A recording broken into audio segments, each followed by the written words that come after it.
بالحق بشيرا ونذيرا وداعيا إلى الله بإذنه وسراجا وقمرا منيرا فقد قال الله تعالى في كلامه المجيد والفرقانه الحميد أعوذ بالله من الشيطان الرجيم بسم الله الرحمن الرحيم فقل تعالوا ندعو أبناءنا وأبناءكم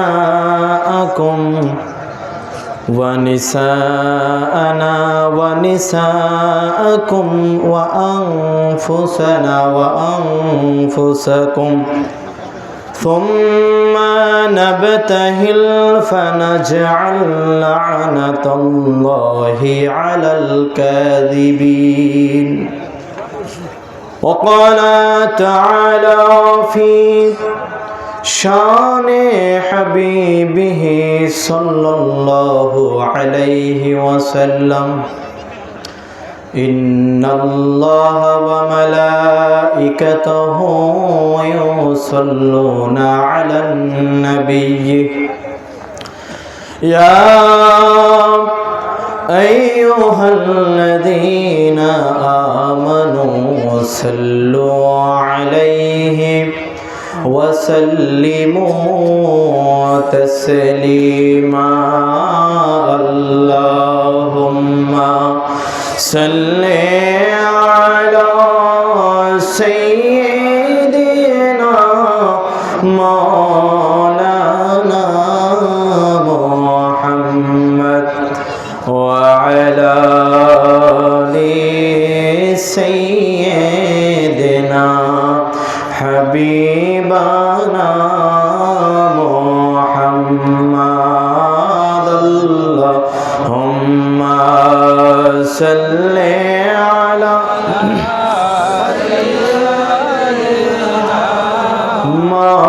مولانا محمد وعلى آل سيدنا حبيبنا محمد কবে জানি ডাকা শিবে এই বাড়ি ঘর সারিতে আপন কাপড় খুলে খুলে সাদা কাফন পরিতে আল্লাহুম্মা সাল্লি আলা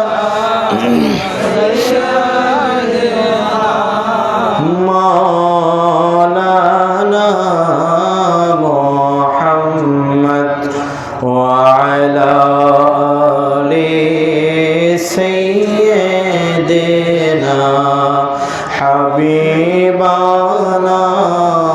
محمد الله الله الله لا إله إلا هو الله الله الله لا إله إلا هو মামেনা স্বপ্নে দেখেন গর্ভে তাহার নূর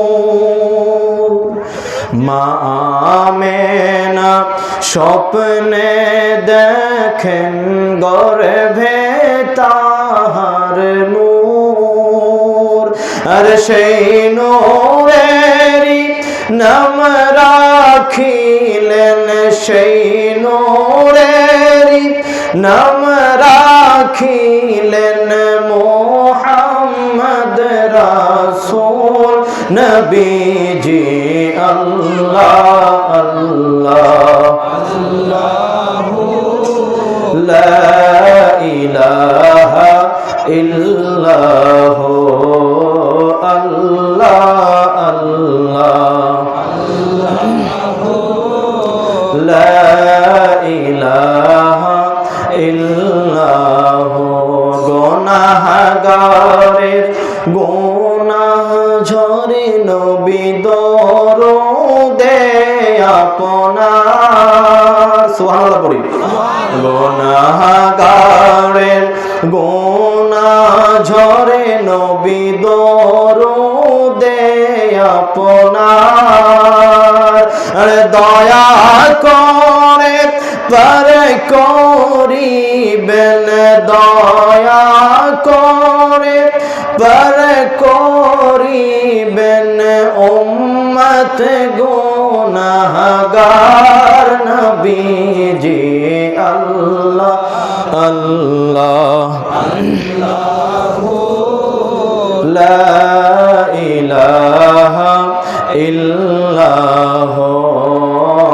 আল্লাহ আল্লাহ আল্লাহু লা ইলাহা ইল্লাহু আলহামদুলিল্লাহ নাহমাদুহু ওয়া নুসাল্লি ওয়া নুসাল্লিমু আলা রাসূলিহিল কারীম ওয়া আলা আলিহি তাইয়্যিবিন আত-তাহিরিন ওয়াল মাসুমিন আল-আজমাইন আম্মা বাদ বা খিদমতুল গাউস ইবনুল গাউস মাওলা সাকালাইন হাদি রাহবারে জামা সজ্জাদ নশীন হুজুর পাক কিবলা ওয়া কাবা হযরত সাইয়্যিদিনা সৈয়দ শাহ ইয়াসুব আলীউল কাদরি আল হাসানি আল হুসাইনি আল বাগদাদি আলা জাদ্দিহি নবিয়্যিনা ওয়া আলাইহিস সালাতু ওয়াস সালাম ইলা ইয়াউমিল কিয়াম। আগমারাই কবরস্থান জামে মসজিদের উন্নয়ন উপলক্ষে এলাকাবাসীর উদ্যোগে আহলে বাইত পাকের শানে পঞ্চম বাৎসরিক ওয়াজ মাহফিলের সম্মানিত সভাপতি সাহেব আমার পাশেই বসে আছেন। দাচ্ছি ইউনিয়নের সম্মানিত চেয়ারম্যান সাহেব মোহাম্মদ দেলোয়ার শেখ আমার পাশে উনি বসে আছেন। মঞ্চ উপবিষ্ট আছেন এই মাহফিলের প্রধান অতিথি সাহেব জনাব গোলাম মুর্তজা সাহেব। বিশেষ অতিথি উপস্থিত আছেন জনাব মোহাম্মদ বেলায়েত হোসেন সাহেব, মাহবুবুল আলম লিটন সাহেব আছেন, আরও অনেকে আছেন। আমার পূর্বে আলোচনা করেছেন অত্র মসজিদের সম্মানিত খতিব সাহেব জনাব মোহাম্মদ জয়নাল আবেদিন সাহেব। আমার পরে আলোচনা রাখবেন বিশিষ্ট ইসলামী চিন্তাবিদ জনাব মাওলানা মোহাম্মদ লুৎফর রহমান কাদরি সাহেব, সুপার আঞ্জুমানি কাদরিয়া মাদ্রাসাতুস সাবিল হাসান দৌলতদিয়া রাজবাড়ি। মঞ্চ উপবিষ্ট আছেন আমারই একজন শ্রদ্ধাভাজন আমার উস্তাদ, সরাসরি আমার উস্তাদ, যার থেকে আমি পড়েছি, শিক্ষা গ্রহণ করেছি মাদ্রাসার যিনি শিক্ষক ছিলেন আমার মাওলানা বাতেন সাহেব। সামনে উপবিষ্ট আছেন আমার বাবার বয়সী, দাদার বয়সী, দাড়িপাকা মুরব্বীগণ, সমবয়সী আমার প্রাণপ্রিয় যুবক ভাইরা, স্নেহের কচিকাচা পর্দার আড়াল থেকে শুনছেন পর্দানিশীল মা ও বোনেরা। মাইকের আওয়াজ যতদূর যাচ্ছে প্রত্যেকের প্রতি জানাই আন্তরিক শুভেচ্ছা, অভিনন্দন, মোবারক বাদ। আসসালামু আলাইকুম ওয়া রাহমাতুল্লাহ। আপনারা কেমন আছেন? মহান রব্বুল আলামিন, মহিয়ান গরিয়ান আল্লাহ রব্বুল আলামিনের দরবারে অগণিত অসংখ্য শুকরিয়া জ্ঞাপন করছি যে রব্বুল আলামিন আমাদেরকে হায়াতে ফুরসত আতা করে পবিত্র মাহে জমাদিউস সানি মাসের আজকে হচ্ছে 20তম রজনী। জমাদিউস সানি মাসের 20তম রজনী, এটা ইসলামের ইতিহাসের মধ্যে একটি অত্যন্ত গুরুত্বপূর্ণ রাত। এই রাতে রসুলে পাক সাল্লাল্লাহু আলাইহি ওয়াসাল্লামের ঘরকে আলোকিত করে আল্লাহ রাসূল সাল্লাল্লাহু আলাইহি ওয়াসাল্লামের লাখতে জিগার, কলিজার টুকরা, নয়নের মণি সাইয়্যিদায়ে কায়নাত মা ফাতিমাতুজ জাহরা সালামুল্লাহি আলাইহা এই ধরাধামে তাশরিফ এনেছেন। আজকের সেই পবিত্রতম রাত জমাদিউস সানি মাসের 20তম রাত। এই পবিত্রতম রাতে আগমারাই কবরস্থান সংলগ্ন মসজিদ পাকের সামনে আল্লাহ তাআলা আমাদেরকে এই প্রতিকূল আবহাওয়ার মধ্যে প্রচণ্ড শীতকে উপেক্ষা করে আসার মতন বসার মতন সুযোগ করে দিয়েছেন, সেই মহান আল্লাহ পাকের দরবারে শুকরিয়া আদায় করে সকলে জোরে সোরে পড়ে উঠছি আলহামদুলিল্লাহ। আল্লাহ রব্বুল আলামিন মহিয়ান গরিয়ান খোদা তাআলা আজকে আমাদের এখানে উপস্থিত করেছেন একটা উদ্দেশ্য নিয়ে। মসজিদের উন্নয়ন কল্পে এই তাফসিরুল কোরআন এবং হাদিসের এই মাহফিলে আমরা উপস্থিত হয়েছি। আলোচনার বিষয়বস্তুটা আমি জ্ঞাতার্থে আপনাদেরকে আগে বলি। প্রথমত, কমিটির পক্ষ থেকে আমাকে একটা সাবজেক্ট দেওয়া হয়েছিল ফোনের মাধ্যমে, সুদভিত্তিক অর্থনীতি ভার্সেস ইসলামিক অর্থনীতি। এটা হচ্ছে কমিটির পক্ষ থেকে দেওয়া। তো আমি সে ব্যাপারে কিছু কথা বলবো, যেহেতু কমিটির আবেদন এবং এটা ইসলামের জন্য এবং আমাদের জন্য অত্যন্ত গুরুত্বপূর্ণ একটা ব্যাপার। দ্বিতীয়ত, যে বিষয় আলোচনা আজকে না করলে এই আলোচনা স্বয়ংসম্পূর্ণ হবে না, সেটা হচ্ছে সৈয়দায়ে কায়নাত মা ফাতিমাতুজ জাহরা সালামুল্লাহি আলাইহার জীবনাচরণ, ওনার মানাকেব, ওনার ফাজাইল, ইসলামের মধ্যে ওনার অবদান এবং ওনার মর্যাদা আল্লাহ রাব্বুল আলামিন কোন স্টেজে রেখেছেন, এই ব্যাপারে কিছু কথা, টুকিটাকি কিছু কথা হবে ইনশাআল্লাহ। শুনতে রাজি আছি তো সবাই? হ্যাঁ, তো এই দুইটা ব্যাপারেই কথা হবে। কমিটির পক্ষ থেকে দেওয়া একটা ব্যাপার, আর একটা ব্যাপার হচ্ছে আমার নিজের পক্ষ থেকে। কারণ যেহেতু আজকে, যদিও এটা ওনারা এই রাতটা সম্পর্কে এটার উদ্দেশ্য করে নাই, বাট পেঁচে গেছে আর কি, বুঝতে পারছেন? একটা সম্মানিত রাত, আপনি বুঝতে পারেন জান্নাতের রমণীকুলের সরদারিনী, দ্য কুইন অফ জান্নাত, জান্নাতের যিনি রানী আছেন সৈয়দা ফাতেমাতুজ জাহরা, ওনার জন্মদিনের রাত আজকে আমাদের জন্য মর্যাদাপূর্ণ না? কি বলেন ভাই? সারা পৃথিবীর মধ্যে যত রমণীকুল আসবে, সমগ্র রমণীকুলের মধ্যে আল্লাহ তাআলা যাকে টপ মাকাম স্থান দিয়েছেন, সকলের নেতৃত্ব দানকারী যাকে বানাইছেন, তানার আলোচনা সমাজের মধ্যে দরকার আছে না নাই? আমরা তো মোটামুটি সকলের আলোচনাই শুনি, আজকে একটু ব্যতিক্রমভাবে সৈয়দা ফাতেমাতুজ জাহরার আলোচনা শুনবো ইনশাআল্লাহ। শুনতে রাজি আছি তো সবাই? মনে রাখবেন, আল্লাহ রাব্বুল আলামিন ওনাকে এই দুনিয়ার মধ্যে পাঠাইছেন, দুনিয়াতে যে ওনাকে পাঠাইছেন এটা আমাদের জন্যে একটা নিয়ামত স্বরূপ। যেমনিভাবে মুহাম্মদুর রাসূলুল্লাহ সাল্লাল্লাহু আলাইহি ওয়াসাল্লামকে আল্লাহ তাআলা দুনিয়াতে পাঠাইছেন, রসুলে পাকের আগমনটা আমাদের জন্য নিয়ামত স্বরূপ। ঠিক তেমনিভাবে রসুলে পাকের লাখতে জিগার সৈয়দায়ে কায়নাত ফাতিমাতুজ জাহরা সালামুল্লাহি আলাইহা, ওনার আগমনটাও দুনিয়াতে আমাদের জন্য নিয়ামত স্বরূপ। বুঝতে পারছেন? কারণ রসুলে পাক সাল্লাল্লাহু আলাইহি ওয়াসাল্লাম বলেছেন ফাতিমাতু বাদআতুম মিন্নি, বুখারী শরীফের হাদিস। রসুলে পাক সাল্লাল্লাহু আলাইহি ওয়াসাল্লাম বলেছেন ফাতেমা হচ্ছে আমার দেহের একটি অংশ। সুবহানাল্লাহ বলবেন না? কে বলতেছেন? রাহমাতাল লিল আলামিন, বুখারীর হাদিস। ফাতেমাতু বাদআতুম মিন্নি, ফাতেমা আমার দেহের একটি অংশ। তো এই যে ফাতেমা রাসূলে পাকের দেহের একটি অংশ, সেই রাসূলে পাকের দেহের অংশের আলোচনা আজকে হবে। শুনতে রাজি আছি তো ইনশাআল্লাহ? আমার ভাইয়েরা, অনেক শিক্ষা আছে ওনার জীবনী থেকে, আমাদের জন্য অনেক শিক্ষা আছে। আমি আস্তে আস্তে যাব, যদি আপনারা সময় দেন ইনশাআল্লাহ কোরআন এবং হাদিসে পাকের আলোকে ওনার শানের উপরে কিছু আলোচনা করার চেষ্টা করব ইনশাআল্লাহ। প্রথমত আমি কোরআনে পাকের একটা আয়াত আপনাদের সামনে তুলে ধরি, সূরাতুল আহজাব আয়াত নম্বর 7। আল্লাহ তাআলা বলছেন ওয়াইজ আখাযনা মিনান নাবিয়্যিনা মিসাকাকুম ওয়া মিনকা ওয়া মিন নূহি ওয়া ইব্রাহিমা ওয়া মূসা ওয়া ঈসা ইবনে মারইয়ামা ওয়া আখাযনা মিনহুম মিসাকান গালিযা। আল্লাহ রাব্বুল আলামিন এই আয়াত দ্বারা আমাদেরকে শিক্ষা দিচ্ছেন, দুনিয়ার মধ্যে আল্লাহ রাব্বুল আলামিন প্রায় ১০০ লক্ষের উপরে নবী রাসূল দুনিয়াতে পাঠাইছেন। এই ১০০ লক্ষের উপর নবী রাসূলদের মধ্য থেকে আল্লাহ রাব্বুল আলামিন ৫ জন নবীকে সর্বোচ্চ টপ মাকাম স্থান দিয়েছেন। সবাই আল্লাহর নবী, সবাই আল্লাহর রাসূল, কারো মর্যাদা কম নয়, ঠিক কিনা বলেন? তার মধ্য থেকেও আল্লাহ তাআলা ৫ জনকে সর্বোচ্চ মাকাম স্থান দিয়েছেন।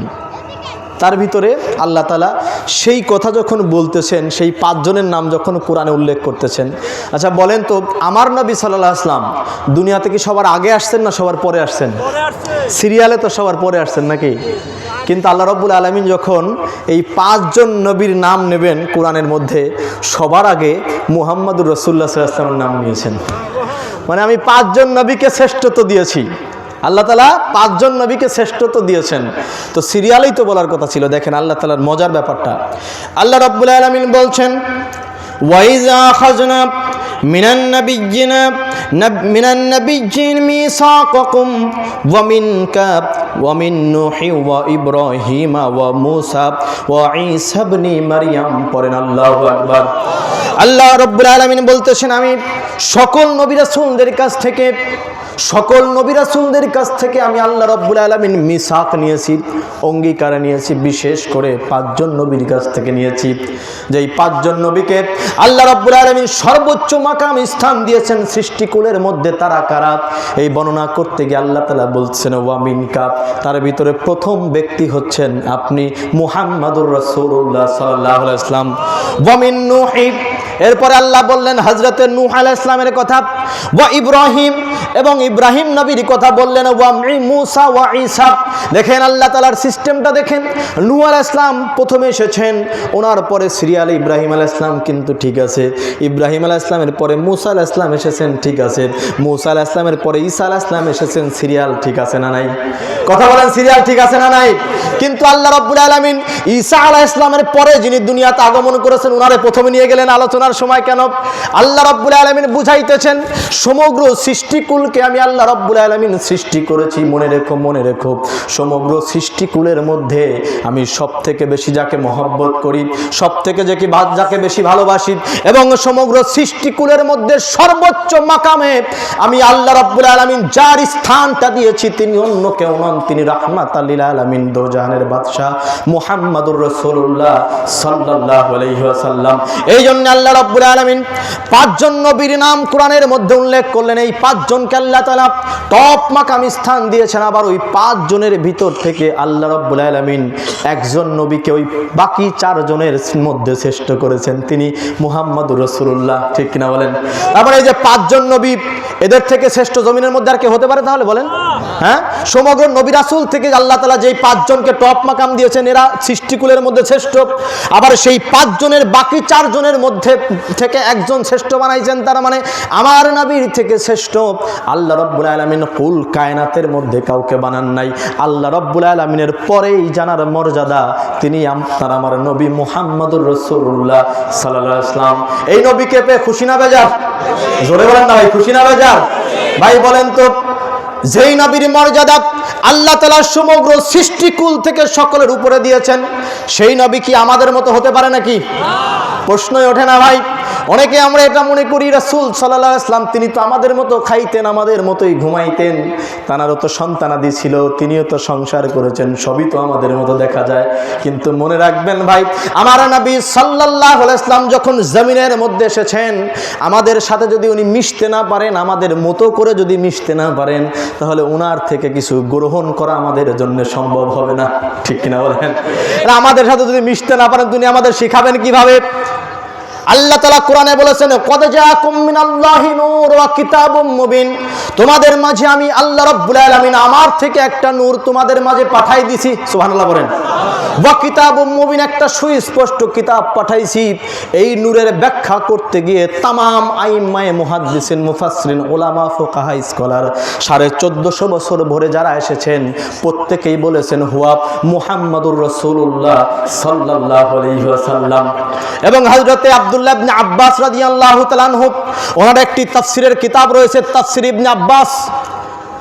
হযরতে আব্দুল্লাহ ইবনে আব্বাস রাদিয়াল্লাহু তাআলা আনহু রাসূল পাকের চাচাতো ভাই ছিলেন এবং রাইসুল মুফাসসিরিন বলা হয়, তাফসিরের জগতের মধ্যে যাকে মাথা বলা হয়, সমগ্র তাফসির কারকদের হেড যাকে বলা হয়, হযরত আব্দুল্লাহ ইবনে আব্বাস রাদিয়াল্লাহু তাআলা আনহু তিনিও বলেছেন এই নূর দ্বারা মুরাদ উদ্দেশ্য হচ্ছে মুহাম্মদুর রাসূলুল্লাহ সাল্লাল্লাহু আলাইহি ওয়াসাল্লাম। তো আমার নবী নূর আছেন, কারণ আমার নবী যদি নূর না হতেন আল্লাহর থেকে নিতে পারতেন না, আর আমার নবী যদি বাশার না হতেন আমাদেরকে দিতে পারতেন না, ঠিক কিনা বলেন?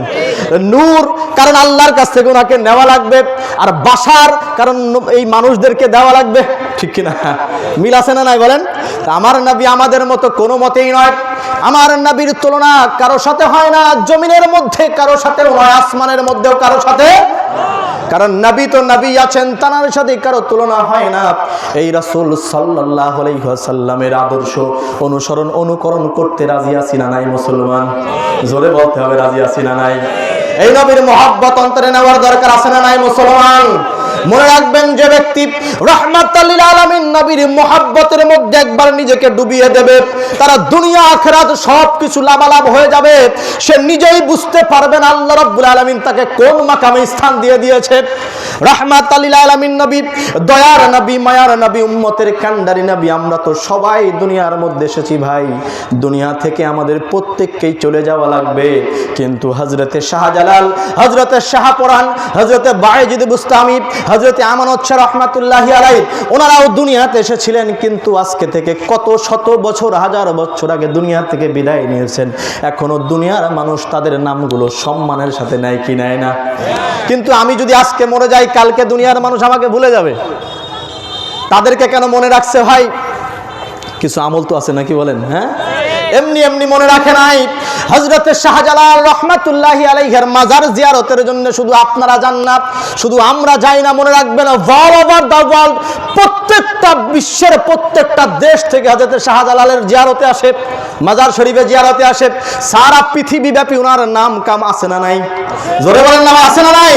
কেন আছে? কারণ অন্তরে আমার নবীর মুহাব্বত ঢেলে দিয়েছিলেন, অন্তরে আমার নবীর মুহাব্বত ছিল, অন্তরে আমার নবীর ভালোবাসাকে স্থান দিয়েছিলেন, আমার নবীর আদর্শকে জমিনের মধ্যে প্রতিষ্ঠা করেছেন, আমার আল্লাহ তাআলা তার নামকে জমিনের মধ্যে প্রতিষ্ঠা করে দিয়েছেন।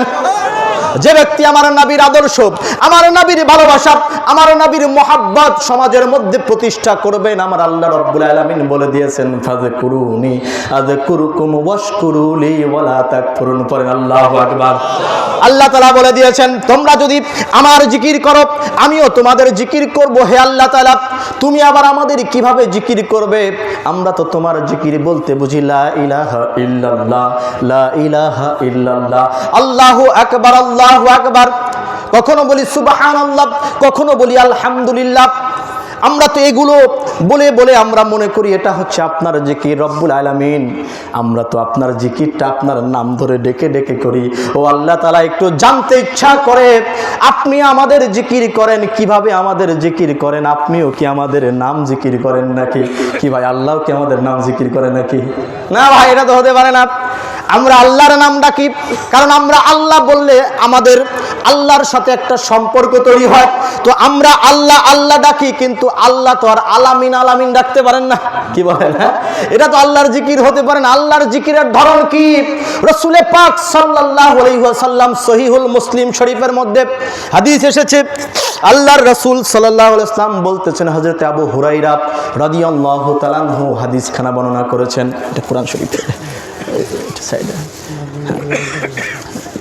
তো হযরত আবু হুরায়রা রাদিয়াল্লাহু তাআলা আনহু বলছেন, রাসূল পাক সাল্লাল্লাহু আলাইহি ওয়াসাল্লাম একদিন আমাকে ডেকে বললেন, হে আবু হুরায়রা শোনো, আল্লাহ রাব্বুল আলামিন যখন তার কোনো বান্দাকে মহব্বত করতে শুরু করেন, যখন তার কোনো বান্দাকে নিজের বলে গ্রহণ করে নেন, তখন হযরতে জিবরাইল আলাইহিস সালামকে ডাক দিয়ে বলেন, হে জিবরাইল, আমি আমার অমুক বান্দাকে আমার কাছের করে নিয়েছি, আমার নিকটে নিয়ে নিয়েছি, আমি তাকে ভালোবাসি, অতঃপর তোমার দায়িত্ব কি তুমিও তাকে ভালোবাসো। হযরতে জিবরাইল আলাইহিস সালাম তাকে ভালোবাসতে শুরু করেন, সহিহ মুসলিম শরীফের হাদিস। অতঃপর হযরত জিবরাইল আলাইহিস সালামকে নির্দেশ দেওয়া হয় সারা আসমানবাসীর মধ্যে এলান করে দেওয়া হয় সকলের মধ্যে, আল্লাহ রাব্বুল আলামিন তার অমুক বান্দাকে নিজের কাছের করে নিয়েছেন, বন্ধু বানায় নিয়েছেন, এবার তোমরাও তাকে নিজের কাছের করে নাও, বন্ধু বানায় নাও। রাসূলে পাক বলতেছেন, অতঃপর সমগ্র আসমানবাসী আল্লাহর সেই বান্দাকে ভালোবাসতে শুরু করে দেন। অতঃপর আল্লাহ রাব্বুল আলামিন তারপরে তার কুদরতি শক্তি দ্বারা ফেরেশতাদের মাধ্যম দিয়ে এই জমিনের মধ্যে আল্লাহর সেই পেয়ারা বান্দার মোহাব্বতকে মানুষের অন্তরের মধ্যে সেট করতে থাকেন। বলেন সুবহানাল্লাহ। তাহলে এই হাদিস দ্বারা আমরা কি বুঝতে পারলাম ভাই? যখন আপনি আল্লাহকে ডাকবেন, আল্লাহর নাম জমিনের মধ্যে প্রতিষ্ঠা করবেন, আল্লাহ রাব্বুল আলামিন আপনার নামটা দায়িত্ব নিয়ে জমিনের মধ্যে প্রতিষ্ঠা করবে। ঠিক কিনা বলেন? এটা আল্লাহর সুন্নাত। এই জন্য ফাযকুরুনি আযকুরুকুম বলে আল্লাহ তাআলা এটা বোঝাচ্ছেন, তুমি যদি আমার নাম একবার নাও, আমি তোমার নাম 10 বার নেব। মানে কি? আপনি দুনিয়াতে থেকে আল্লাহর নাম একবার প্রতিষ্ঠা করবেন, কিয়ামত পর্যন্ত আপনার নাম আমার আল্লাহ রাব্বুল আলামিন দায়িত্ব নিয়ে মানুষের মধ্যে প্রতিষ্ঠা করতে থাকবেন। ঠিক কিনা বলেন? হ্যাঁ, এখন আমরা যদি হযরত শাহজালালের নাম নাও নেই, বলেন আল্লাহ তাআলা ওনার নাম প্রতিষ্ঠা করছেন না জমিনের মধ্যে? কি বলেন? আরে আপনার আমার মতো 2-4 জন লোক ওনাদের নাম না নিলে কিছুই যায় না, কারণ আল্লাহ তাআলা ওনার নাম জমিনের মধ্যে প্রতিষ্ঠা করে দিয়েছেন। মানে ব্যাপারটা আমি যেটা বোঝাতে যাচ্ছিলাম সেটা হলো এই, দুনিয়াতে তো আমরা সবাই আসি ভাই, আমিও এসেছি, ইনিও এসেছেন, আপনারাও এসেছেন, সবাই দুনিয়া থেকে একসময় চলে যাব। বাট দুনিয়া থেকে চলে যাওয়ার পর সমাজের মানুষ, দেশের মানুষ 10 জন তাকে কতদিন মনে রাখতেছে, এটার উপরে নির্ভর করে দুনিয়াতে তার জীবনটা কেমন চলেছে। কিছু কিছু মানুষ দুনিয়া থেকে বিদায় নেওয়ার পর দেখবেন, অনেক মানুষ, যদিও এটা বলা কখনো উচিত নয়, কিন্তু বলে ফেলে যে মরছে তো বাঁচা গেছে। কথা বলেন না কেন? আছে না? নাই? যদি এটা বলা কখনো উচিত নয়, তারপরেও আমাদের সমাজের মানুষ এটা বলে ফেলে তার কর্মকাণ্ডের কারণে। কিছু মানুষ দুনিয়া থেকে বিদায় নেওয়ার পর মানুষ বলে, আরে বিচারটা বড্ড ভালো মানুষ ছিল। বলে কি বলে না? এই যে মানুষের একটা সার্টিফাইড করা, আপনি দুনিয়া থেকে চলে গেলে আপনাকে সার্টিফাইড করতেছেন দুনিয়ার মানুষ, লোকটা ভালো ছিল। তো যখন 10 জন মানুষ বলবে লোকটা ভালো ছিল, আল্লাহ রাব্বুল আলামিন তাকে ভালোদের কাতারে দিয়ে দেবেন। বুঝাইতে পারছি আমি আপনাদের ভাই? তো এই যে যদি দুনিয়া থেকে চলে যাওয়ার পর আপনি চান যে দুনিয়ার মানুষ আপনাকে স্মরণ করুক, আপনাকে মনে রাখুক, তাহলে অন্তরে নেওয়া লাগবে মুহাম্মদুর রাসূলুল্লাহ সাল্লাল্লাহু আলাইহি ওয়াসাল্লামের মুহাব্বত, ওনার ভালোবাসা, ওনার অনুসরণ, অনুকরণ এবং ওনার আদর্শকে জমিনের মধ্যে প্রতিষ্ঠিত করতে হবে। ঠিক কিনা বলেন? আসেন সামনের দিকে যাই, যদি এটা সাবজেক্ট না, প্রসঙ্গক্রমে আসলো তাই বলে দিলাম। আল্লাহ রাব্বুল আলামিন 5 জন নবীর মধ্যে সর্বপ্রথম আমার নবীর নামটা নিলেন। তো 5 জন পৃথিবী বিখ্যাত নবী রাসূল বানালেন, তার ভিতরে 5 জনের ভিতরে আবার একজনের মর্যাদা আল্লাহ তাআলা বাড়াই দিলেন। এটা হচ্ছে নবী রাসূলদের ভিতরে করলেন। এবার আল্লাহ রাব্বুল আলামিন আরেকটা কাজ করতেছেন, এই কাজটা রাসূলে পাক সাল্লাল্লাহু আলাইহি ওয়াসাল্লাম হাদিসের মধ্যে বর্ণনা করতেছেন। ইমাম আহমদ ইবনে হাম্বল তার মাসনাদের প্রথমতম খণ্ডের 293 পৃষ্ঠার মধ্যে উল্লেখ করতেছেন, হাদিস নাম্বার 316 নম্বর হাদিস। ইমাম নাসাই তার সুনানে কুবরার মধ্যে উল্লেখ করেছেন 5ম খণ্ডের 93-94 পৃষ্ঠা, হাদিস নাম্বার 8355। আবার হাদিস নাম্বার 8364। ইমাম নাসাই তার ফাজাইলুস সাহাবা কিতাবের মধ্যে উল্লেখ করেছেন হাদিস নাম্বার 250 এবং হাদিস নাম্বার 259। ইমাম ইবনে হিব্বান তার সাহিহর মধ্যে 15তম খণ্ডের 470 পৃষ্ঠা উল্লেখ করেছেন হাদিস নাম্বার 7010। আল্লামা হাকিম যিনি সরাসরি ইমাম বুখারীর শিষ্য ছিলেন, ইমাম বুখারীর শাগরেদ ছিলেন আল্লামা হাকিম, উনি ওনার আল মুস্তাদরাক আলা সহিহাইনের 2তম খণ্ডের 539 পৃষ্ঠার মধ্যে উল্লেখ করেছেন হাদিস নাম্বার 3836 নম্বর হাদিস। ইমাম তাবরানী তার মুজামুল কাবীরের 11তম খণ্ডের 336 পৃষ্ঠা উল্লেখ করেছেন হাদিস নাম্বার 11928। আল্লামা হাইসামি তার মাজমাউ জাওয়ায়েদ কিতাবের 9তম খণ্ডের 223 পৃষ্ঠা উল্লেখ করেছেন। প্রায় 7খানা কিতাবের মধ্যে উল্লেখ হয়েছে আন ইবনে আব্বাস রাদিয়াল্লাহু তাআলা আনহু قال খত্তা রাসূলুল্লাহ সাল্লাল্লাহু আলাইহি ওয়াসাল্লাম ফিল আরদি আরবাআতা খুতুতিন। একদিন রাসূল পাক সাল্লাল্লাহু আলাইহি ওয়াসাল্লাম হযরতে আব্দুল্লাহ ইবনে আব্বাস রাসূলের পাকের চাচাতো ভাই বলতেছেন, একদিন রাসূলে পাক সাল্লাল্লাহু আলাইহি ওয়াসাল্লাম মাটির মধ্যে 4টা দাগ টানলেন। বলেন কয়টা দাগ? 4টা দাগ দিলেন। খাত্তা রাসূলুল্লাহ সাল্লাল্লাহু আলাইহি ওয়াসাল্লাম ফিল আরদি আরবাআতা খুতুতিন, 4টা দাগ দিলেন রাসূলে পাক জমিনের মধ্যে, এইভাবে জমিনের মধ্যে 4টা দাগ দিয়ে ক্বালা রাসূলে পাক বলতেছেন, তাদরুনা মা হাযা, হে আমার সাহাবীরা বলো এটা কি? সাহাবা ইকরাম বলেন, ফাকালু আল্লাহু ওয়া রাসূলুহু আ'লামু, আমরা কিভাবে জানবো ইয়া রাসূলুল্লাহ হাবিবাল্লাহ? আল্লাহ এবং তার রাসূল সাল্লাল্লাহু আলাইহি ওয়াসাল্লাম ভালো জানেন, পড়েন সুবহানাল্লাহ। সাহাবায়ে কেরামদের মধ্যে একটা আকীদা ছিল। কি আকীদা ছিল? তারা কখনো এটা বলতেন না ওয়াল্লাহু আ'লামু, আল্লাহ ভালো জানেন, এই কথা কখনো বলতেন না। ওনারা বলতেন ওয়াল্লাহু ওয়া রাসূলুহু আ'লামু, আল্লাহ এবং তার রাসূল ভালো জানেন। বোঝেন নাই মনে হয় না? হ্যাঁ, আমরা তো প্রতিটা কথা এটা বলি না যে আল্লাহু আ'লামু, আল্লাহ ভালো জানেন, এটা আমরা বলি, তাই না? এটা আমাদের আকীদা। বাট সাহাবায়ে কেরামদের আকীদা ছিল এটা, তারা সব সময় বলতেন ওয়াল্লাহু ওয়া রাসূলুহু আ'লামু, ওয়াল্লাহু ওয়া রাসূলুহু আ'লামু, আল্লাহ এবং তার রাসূল ভালো জানেন। সুবহানাল্লাহ পড়বেন না মনে হয়? ভাই আকীদার মধ্যে পার্থক্যগুলো দেখেন, আমাদের এবং সাহাবীদের আকীদার মধ্যে পার্থক্যগুলো দেখেন। আমরা মনে করি রাসূল পাক সাল্লাল্লাহু আলাইহি ওয়াসাল্লাম কিছুই জানেন না, এটা আমাদের আকীদা হয়ে গেছে এখন, ঠিক কিনা বলেন? আমরা মনে করি রাসূল কিছুই জানেন না, বাট সাহাবায়ে কেরাম কখন এটা মনে করতেন? সাহাবায়ে কেরাম হর হামেশা বলতেন ওয়াল্লাহু ওয়া রাসূলুহু আ'লামু, আল্লাহ এবং তার রাসূল ভালো জানেন। কেন বলতেন? কারণ তারা জানেন যে আল্লাহ আমার নবীকে জানাইছেন। জানাইছেন কে? আল্লাহ। জোরে বলেন না ভাই, আল্লাহ। জানাইছেন কে? আল্লাহ। তো উনি যদি কাউকে জানান, তিনি জানবেন না? এটা তো সহজ কথা ভাই, তাই না? কিন্তু আমরা মনে করি যে রাসূল সাল্লাল্লাহু আলাইহি ওয়াসাল্লাম জানেন না। আরে ভাই, রাসূল সাল্লাল্লাহু আলাইহি ওয়াসাল্লাম জানেন কি জানেন না, এটা তো কোরআন থেকে আপনাকে নেওয়া লাগবে। আপনি বললে তো হবে না। আমার নবী কি জানেন কি জানেন না এটা বলতে পারেন কে? আল্লাহ। আল্লাহ তাআলা বলছেন আলিমুল গায়ব ফালা ইউযহিরু আলা গায়বিহি আহাদা ইল্লা মান ইরতাদা মির রাসূল। পড়েন আল্লাহু আকবার। আল্লাহ তাআলা বলে দিচ্ছেন আলিমুল গায়ব, গায়েবের মালিক আমি আল্লাহ তাআলা, এতে কোনো সন্দেহ নাই। আল্লাহ তাআলা বলছেন আলিমুল গায়বি ফালা ইউযহিরু আলা গায়বিহি আহাদা, আমি হচ্ছে গায়েবের মালিক। আল্লাহ তাআলা গায়েবের মালিক আছেন, তিনি তার এই গায়েব কারো কাছে প্রকাশ করেন না, প্রকাশ করেন না, প্রকাশ করেন না, এই পর্যন্ত বললেন। কিন্তু আল্লাহ তো আয়াত এখনো শেষ করেন নাই।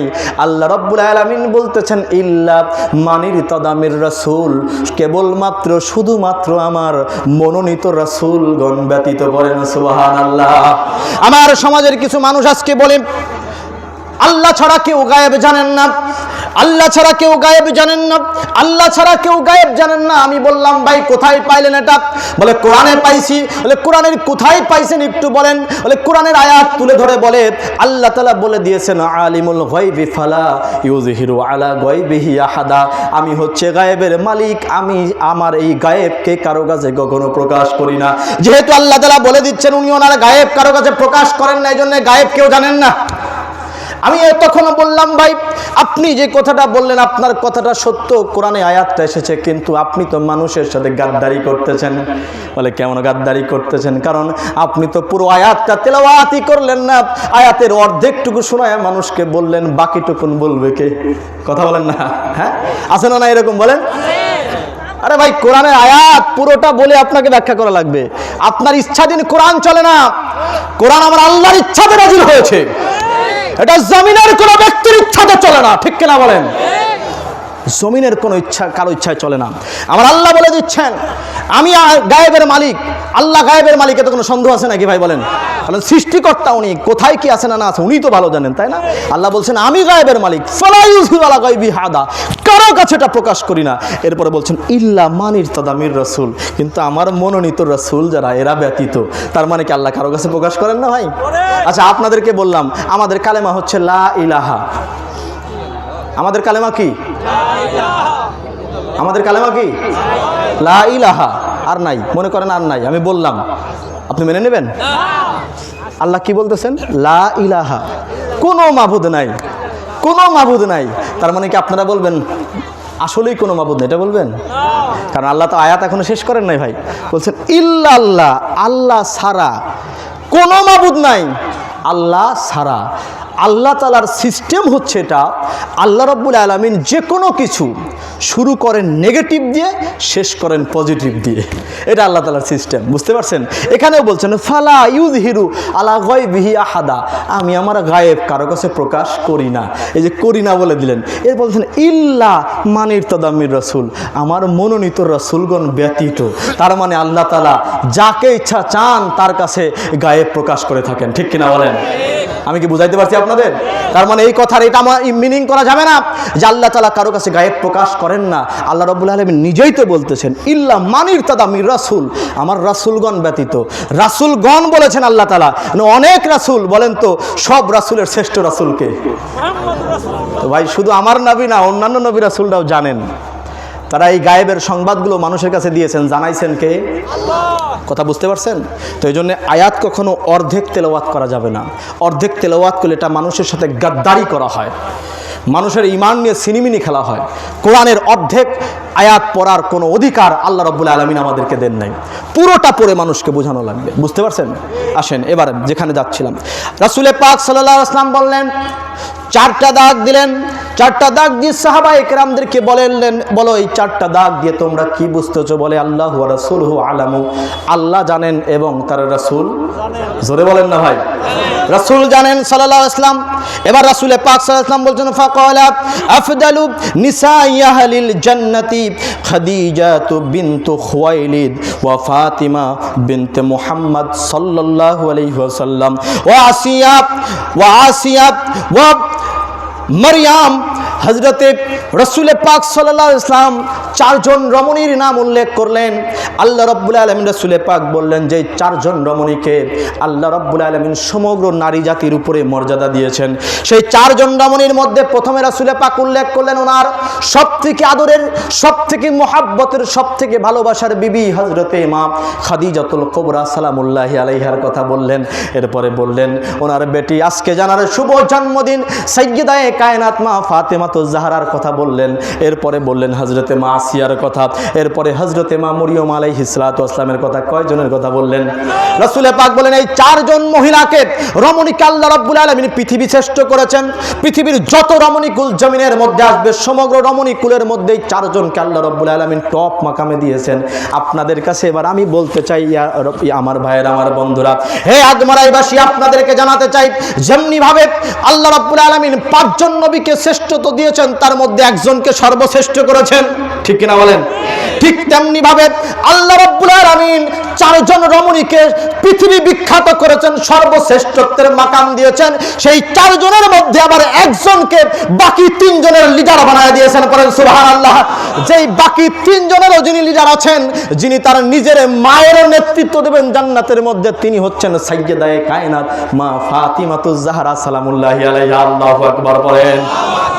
আমার ভাইরা, সব থেকে পৃথিবীর মধ্যে রমণী কুলের মধ্যে সর্বশ্রেষ্ঠত্বের মাকামে আল্লাহ রাব্বুল আলামিন যাকে দিয়েছেন তার নামটা যদি আমরা বলি তাহলে কি আমাদের গুনাহ হবে নাকি? জোরে বলেন, গুনাহ হবে নাকি? এই কথা বলার পরে অনেকে প্রশ্ন করবে আমাকে, হযরতে মা আসিয়া, হযরতে মা মরিয়ম আলাইহিস সালাম, এনাদের থেকেও কি সাইয়েদা ফাতেমার মর্যাদা বেশি? প্রশ্ন করবে, বুঝছেন? বলে হযরতে মরিয়ম আলাইহিস সালামের কত মর্যাদা ছিল, হযরতে মা আসিয়ার মর্যাদা কত মর্যাদা ছিল, ওনাদের থেকেও মর্যাদায় বেশি। আমি বলবো ভাই, ওনাদের থেকে মর্যাদায় বেশি না কম এটা তো আমি বলার কেউ না, ঠিক কিনা বলেন? আমি তো বলার কেউ না। রাসূল পাক সাল্লাল্লাহু আলাইহি ওয়াসাল্লাম বুখারী শরীফের হাদিসের মধ্যে আমার রাসূল সাল্লাল্লাহু আলাইহি ওয়াসাল্লাম বলতেছেন, ফাতেমাতু সাইয়্যিদাতুন নিসাই আহলিল জান্নাত, জান্নাতে যত রমণী কুল যাবে সকল রমণী কুলের সরদারিনী সাইয়েদা ফাতেমা। ভাই নেতার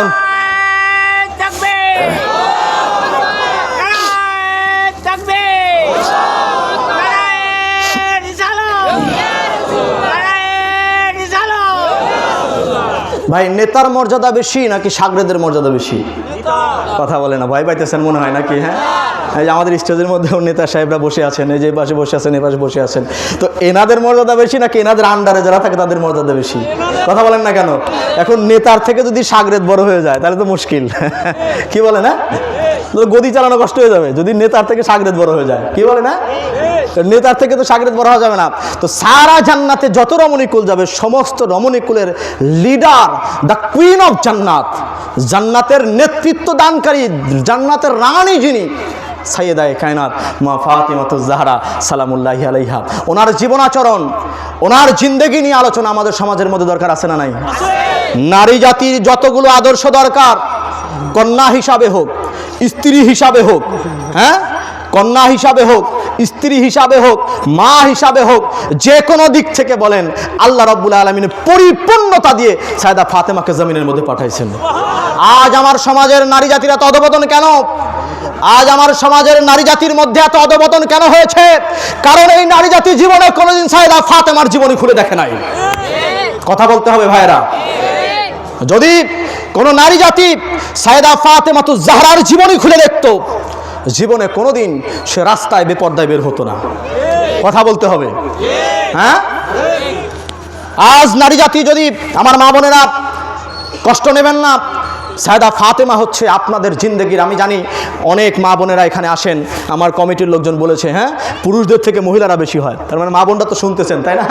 হ্যাঁ, মা বোনদের জন্য বলি, আপনাদের জিন্দেগির সব থেকে শ্রেষ্ঠ আদর্শিনী সাইয়্যিদায়ে কায়নাত মা ফাতেমাতুজ জাহরা, শ্রেষ্ঠ আদর্শিনী মেয়ে হিসাবে, শ্রেষ্ঠ আদর্শিনী স্ত্রী হিসাবে।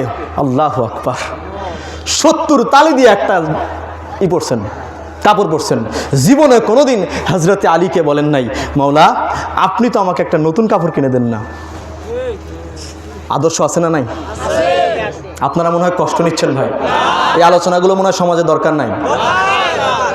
আমি যদি বলবো আপনাদের ভাই, এটা বলে দেই, অ্যাট দিস টাইম আমাদের বাংলাদেশের রমণী কুলদের জন্য এর থেকে শ্রেষ্ঠ আলোচনার কিছু হতে পারে না। কারণ আমার সমাজের নারী জাতি আজকে পথভ্রষ্ট হয়ে গেছে, উদাসীন হয়ে গেছে। Facebook, YouTube, Twitter, WhatsApp, TikTok আছে না নাই? হে রমণী কুল, আপনাদেরকে আল্লাহ তাআলা বড্ড দামি করে বানাইছে, মহামূল্যবান করে বানাইছে। আপনাদেরকে প্রশ্ন করতে চাই, আপনারা এখানে যারা আছেন ভাই, আপনার বাড়িতে যে স্বর্ণ রৌপ্য থাকে এটা আপনারা কোথায় রাখেন? বারান্দায় ঝুলায় রাখেন?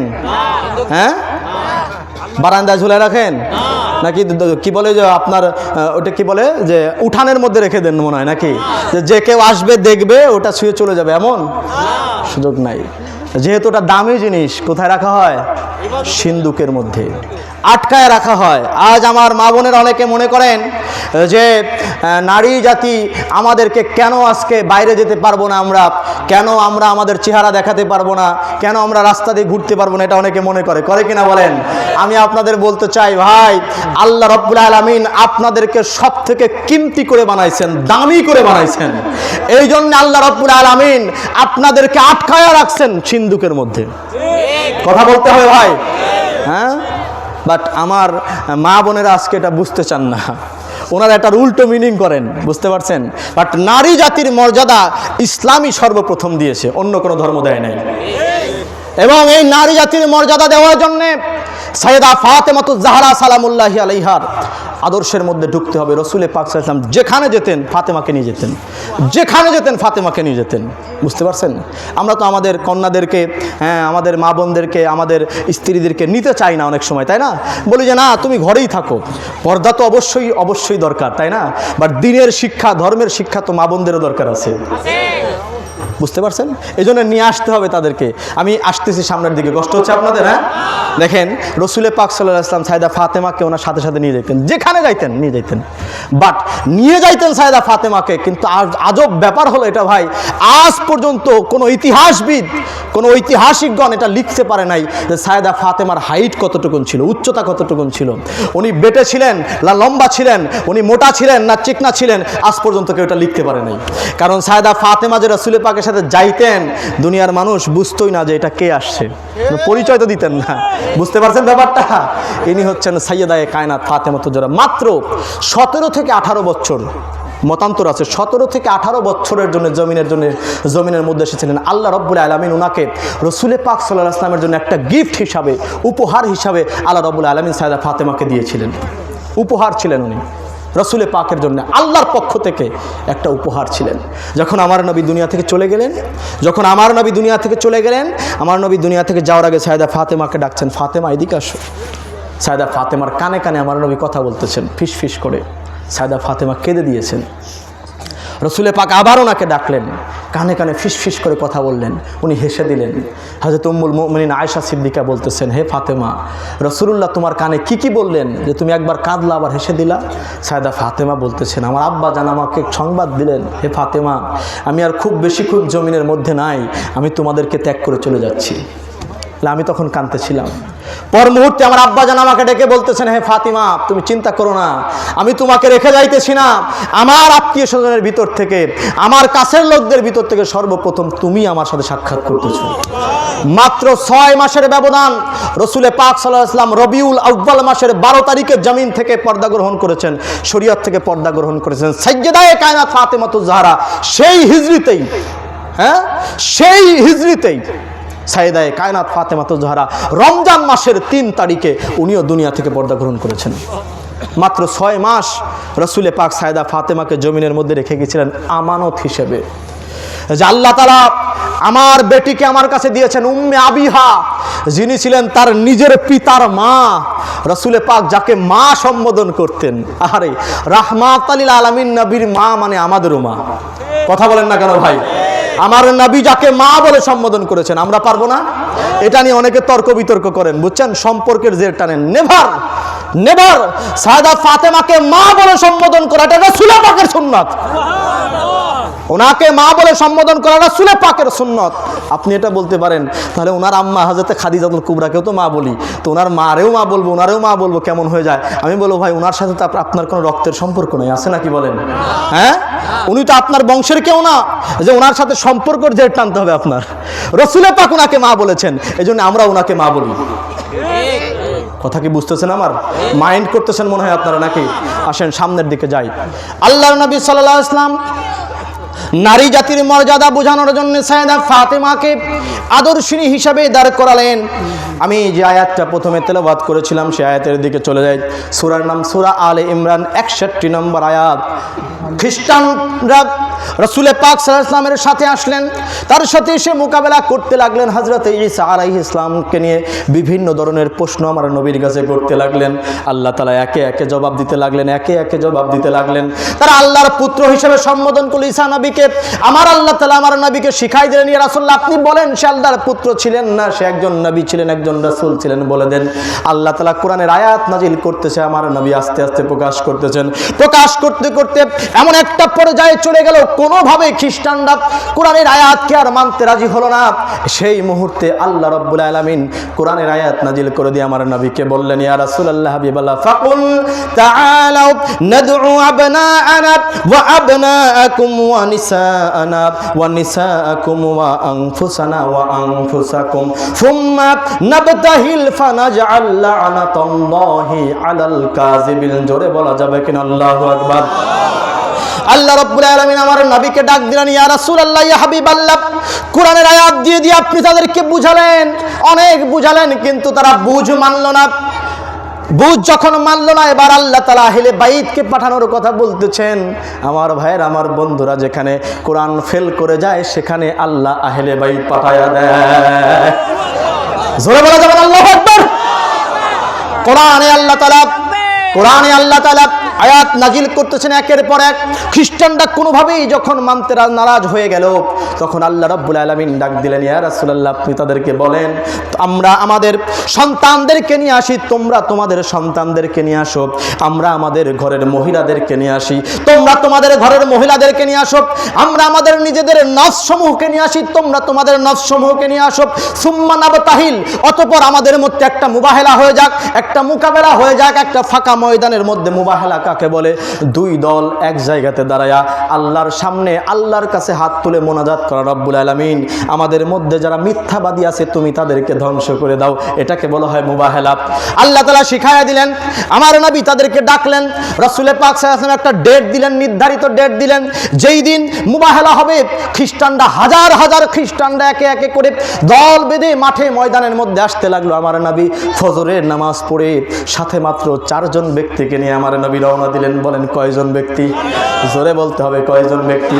পৃথিবীর বিখ্যাত এ পর্যন্ত যত তাফসিরের কিতাব আছে, প্রত্যেকটা তাফসিরের কিতাব খোলেন, তাফসিরে জালালাইন, তাফসিরে কুতুবী, তাফসিরে মাঝহারি, তারপরে তাফসির ইবনে কাসির, যত বড় বড় তাফসিরের কিতাব আছে খোলেন, একই বর্ণনা সব জায়গায় পাবেন, বর্ণনার মধ্যে কোনো চেঞ্জ নাই। রাসূল পাক সাল্লাল্লাহু আলাইহি ওয়াসাল্লাম 4 জনকে নিলেন, আবনা আনা, আমাদের সন্তানদেরকে আমরা নিয়ে আসি। এই আবনা আনার জায়গায় রাসূল পাক ওনার 2 বেটা হযরত ইমাম হাসান, ইমাম হুসাইন আলাইহিস সালামকে নিয়ে গিয়েছেন। ওয়ানিসা আনা ওয়ানিসা আকুম, আমাদের ঘরের মহিলাদেরকে নিয়ে আসি, তোমাদের ঘরের মহিলাদেরকে নিয়ে আসি। মহিলার জায়গায় রাসূলে পাক একজনকে নিয়ে গেছেন, তিনি আর কেউ নন, সাইয়্যিদায়ে কায়নাত মা ফাতিমাতুজ জাহরা। এরপরে ওয়াংফুসানা ওয়াংফুসাকুম, আল্লাহ রাব্বুল আলামিন বলেন আমাদের নিজেদের নফসমূহকে নিয়ে যাই, তোমরা তোমাদের নফসমূহকে নিয়ে আসো। রাসূলে পাক এই নফসের জায়গায় একজনকে নিয়ে গেছেন, তিনি মাওলায়ে কায়নাত শেরে খোদা হযরতে আলী। পড়েন আল্লাহু আকবার। কয়জনকে নিছেন? বুঝতেছেন আমার কথা? এই যে আলোচনা মাত্র শুরু হচ্ছে, বুঝতে পারছেন? এখনো কিন্তু মূল আলোচনায় ঢুকছিলাম না, যে এখন ঢুকে যাচ্ছে আস্তে আস্তে। রাসূলে পাক 4 জনকে নিয়ে গেলেন। কয়জনকে? আচ্ছা বলেন, রাসূলে পাকের সাহাবায়ে কেরাম কম ছিল? হ্যাঁ, বিদায় হজের ভাষণে 1.25 লক্ষের উপরে সাহাবী রাসূলে পাকের সামনে হাজির। এত সাহাবী রাসূলে পাকের, আল্লাহ রাসূল সাল্লাল্লাহু আলাইহি ওয়াসাল্লাম মুবাহালার ময়দানে যাচ্ছেন, দোয়া করবেন। ভাই দোয়া করার জন্য তো লোক বেশি দরকার হয় কিনা বলেন? খ্রিস্টানরা দল বল বেঁধে চলে আসতেছে, আমার নবী মাত্র 4 জনকে নিয়ে গেছেন। 4 জনকে নিয়ে গেলেন। তার ভিতরে 2 জনকে নিলেন হাসনাইনে কারিমাইন। হ্যাঁ, কোনো বর্ণনা এসেছে ইমাম হুসাইন আলাইহিস সালাম তখন এত ছোট ছিলেন, রাসূলে পাক ওনাকে কোলে করে নিয়ে যাচ্ছিলেন, আর ইমাম হাসানের হাত ধরে নিয়ে যাচ্ছিলেন। কোনো বর্ণনা এসেছে যে না, ইমাম হুসাইন আলাইহিস সালাম তখন উনি হাঁটা শিখেছিলেন, 2 ভাইয়ের 2 হাত ধরে রাসূলে পাক নিয়ে যাচ্ছেন। রাসূলে পাক সামনে 2 ভাইকে হাত ধরে নিয়ে যাচ্ছেন, রাসূলে পাকের পিছনে সাইয়্যিদায়ে কায়নাত মা ফাতিমাতুজ জাহরা, সাইয়্যিদায়ে কায়নাত মা ফাতিমাতুজ জাহরার পিছনে হযরতে মাওলায়ে কায়নাত শেরে খোদা হযরতে আলী। দেখছেন না ভাই, মুবাহালার মাঠে নিয়ে যাচ্ছেন, কতটা পর্দার সাথে নিয়ে যাচ্ছেন, বুঝছেন না? সামনে রাসূলে পাক, মাঝখানে ওনাকে রেখেছেন, পিছনে হযরতে আলীকে দিয়েছেন, একেবারে মাঝ বরাবর নিয়ে গেছেন। রাসূলে পাক সাথে করে নিয়ে গেছেন না ভাই? মুবাহালার মাঠে হাজার হাজার লক্ষ লক্ষ খ্রিস্টান এসেছে, তার ভিতরে রাসূলে পাক সাইয়েদা ফাতেমাকে নিয়ে যান নাই? সাথে করে রেখেছেন, সব সময় সাথে করে রেখেছেন। বদরের যুদ্ধে গিয়েছেন, আমার নবী সাইয়েদা ফাতেমাকে সাথে করে নিয়ে গেছেন। রাসূলে পাক সাল্লাল্লাহু আলাইহি ওয়াসাল্লাম সাইয়েদা ফাতেমাতুজ জাহরার জন্মের পর থেকে রাসূলে পাক যেখানে যাইতেন সাইয়েদা ফাতেমাকে সাথে করে নিয়ে যেতেন, সব জায়গাতে সাথে করে রাখতেন ভাই, সব জায়গায়। এটা শিখাচ্ছেন রাসূলে পাক, যে বাবা হিসাবে একজন কন্যার প্রতি আপনার কি দায়িত্ব আছে, রাসূলে পাক শিখান নাই? আমার কথা মনে হয় আপনারা বুঝতে পারতেছেন না, নাকি? না কষ্ট নিচ্ছেন আপনারা? হ্যাঁ, সাইয়েদা ফাতেমাতুজ জাহরা, এনার থেকে আল্লাহ রাসূল সাল্লাল্লাহু আলাইহি ওয়াসাল্লাম অনেক কিছু আমাদেরকে শিখাই দিয়েছেন। হিজরতের যখন রওনা দিলেন রাসূলে পাক, হযরত আবু বকর সিদ্দিক রাদিয়াল্লাহু তাআলা আনহুকে সাথে করে নিয়ে রওনা দিলেন না? সাইয়েদা ফাতেমাকে নিয়ে যান নাই, মক্কাতে রেখে গেলেন। রাসূলে পাক সাল্লাল্লাহু আলাইহি ওয়াসাল্লাম গিয়ে সাওর গুহার মধ্যে অবস্থান করলেন। আপনারা কিন্তু এটা জানেন, সেখানে রাসূলে পাক 3 দিন অবস্থান করছিলেন। বলেন কয় দিন? আপনাদের point to be noted, this is the most important point আজকের আলোচনার। আপনারা যদি গভীর মনোযোগ দিয়ে শোনেন, রাসূলে পাক সাল্লাল্লাহু আলাইহি ওয়াসাল্লাম যখন মক্কা থেকে বের হলেন, রাতের অন্ধকারে বের হলেন, রাসূলে পাকের সেই মুহূর্তে ওনার ঘরের চতুর্দিক দিয়ে মক্কার তাগড়া যুবকেরা তরবারি নিয়ে পাহারা দিচ্ছিল। সেই মুহূর্তে রাসূলে পাক ঘর থেকে বের হয়ে গেলেন। আল্লাহ তাআলা বললেন, আপনি 1 মুষ্টি মাটি নিয়ে ফু দেন, 1 মুষ্টি বালি নিয়ে ফু দেন। রাসূলে পাক 1 মুষ্টি বালি হাতের মধ্যে নিয়ে ফু দিলেন। সব যত মক্কার কাফেররা ছিল চতুর্দিক দিয়ে, সবার চোখ অন্ধ হয়ে গেল। রাসূলে পাক তাদের সামনে দিয়ে বের হয়ে গেলেন, তারা নিজেরাও দেখে নাই। সুবহানাল্লাহ পড়বেন না? সামনে দিয়ে দাঁড়ায় আছে তরবারি নিয়ে, বুঝছেন? রাসূলে পাক সামনে দিয়ে হেঁটে যাইতেছেন, একটা লোক দেখে নাই, একটা লোক দেখে নাই। ঘরের মধ্যে শোয়া রেখে গেলেন কারে? মাওলায়ে কায়নাত শেরে খোদা হযরতে আলীকে ওনার চাদর মুড়ি দিয়ে শোয়া রেখে গেলেন না? আচ্ছা, এই আলোচনা তো আপনারা শুনছেন, তাই না বলেন? আচ্ছা, আপনাদের যদি মোস্ট ইম্পর্টেন্ট কথাটা আমি এখন আপনাদেরকে বলবো, সেটা হলো এই যে রাসূলে পাক কাফেরদের চোখে ধুলি দিয়ে যদি রাসূলে পাক নিজের ঘর থেকে বের হয়ে যেতে পারেন, সেই রাসূলে পাকের কাফেরদের ভয়ে সাওর গুহায় 3 দিন লুকায় থাকতে হয়? বুঝতেছেন না মনে হয় আমার কথা। আরে যেই নবী কাফেরদের চোখে ধুলা দিয়ে ঘর থেকে বের হয়ে যেতে পারেন, সেই রাসূলে পাকের কাফেরের ভয়ে সাওর গুহার মধ্যে 3 দিন লুকায় থাকতে হয়? এই ঈমান যদি আপনার ভিতরে থাকে, তাহলে তো প্রকৃত ঈমানই আপনার মধ্যে এখনো ঢোকে নাই ভাই।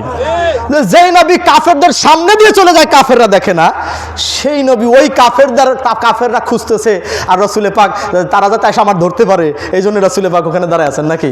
তো সাওর গুহায় গিয়ে বসা লাগে ভাই, রাসূলে পাক তো চলে যেতে পারতেন।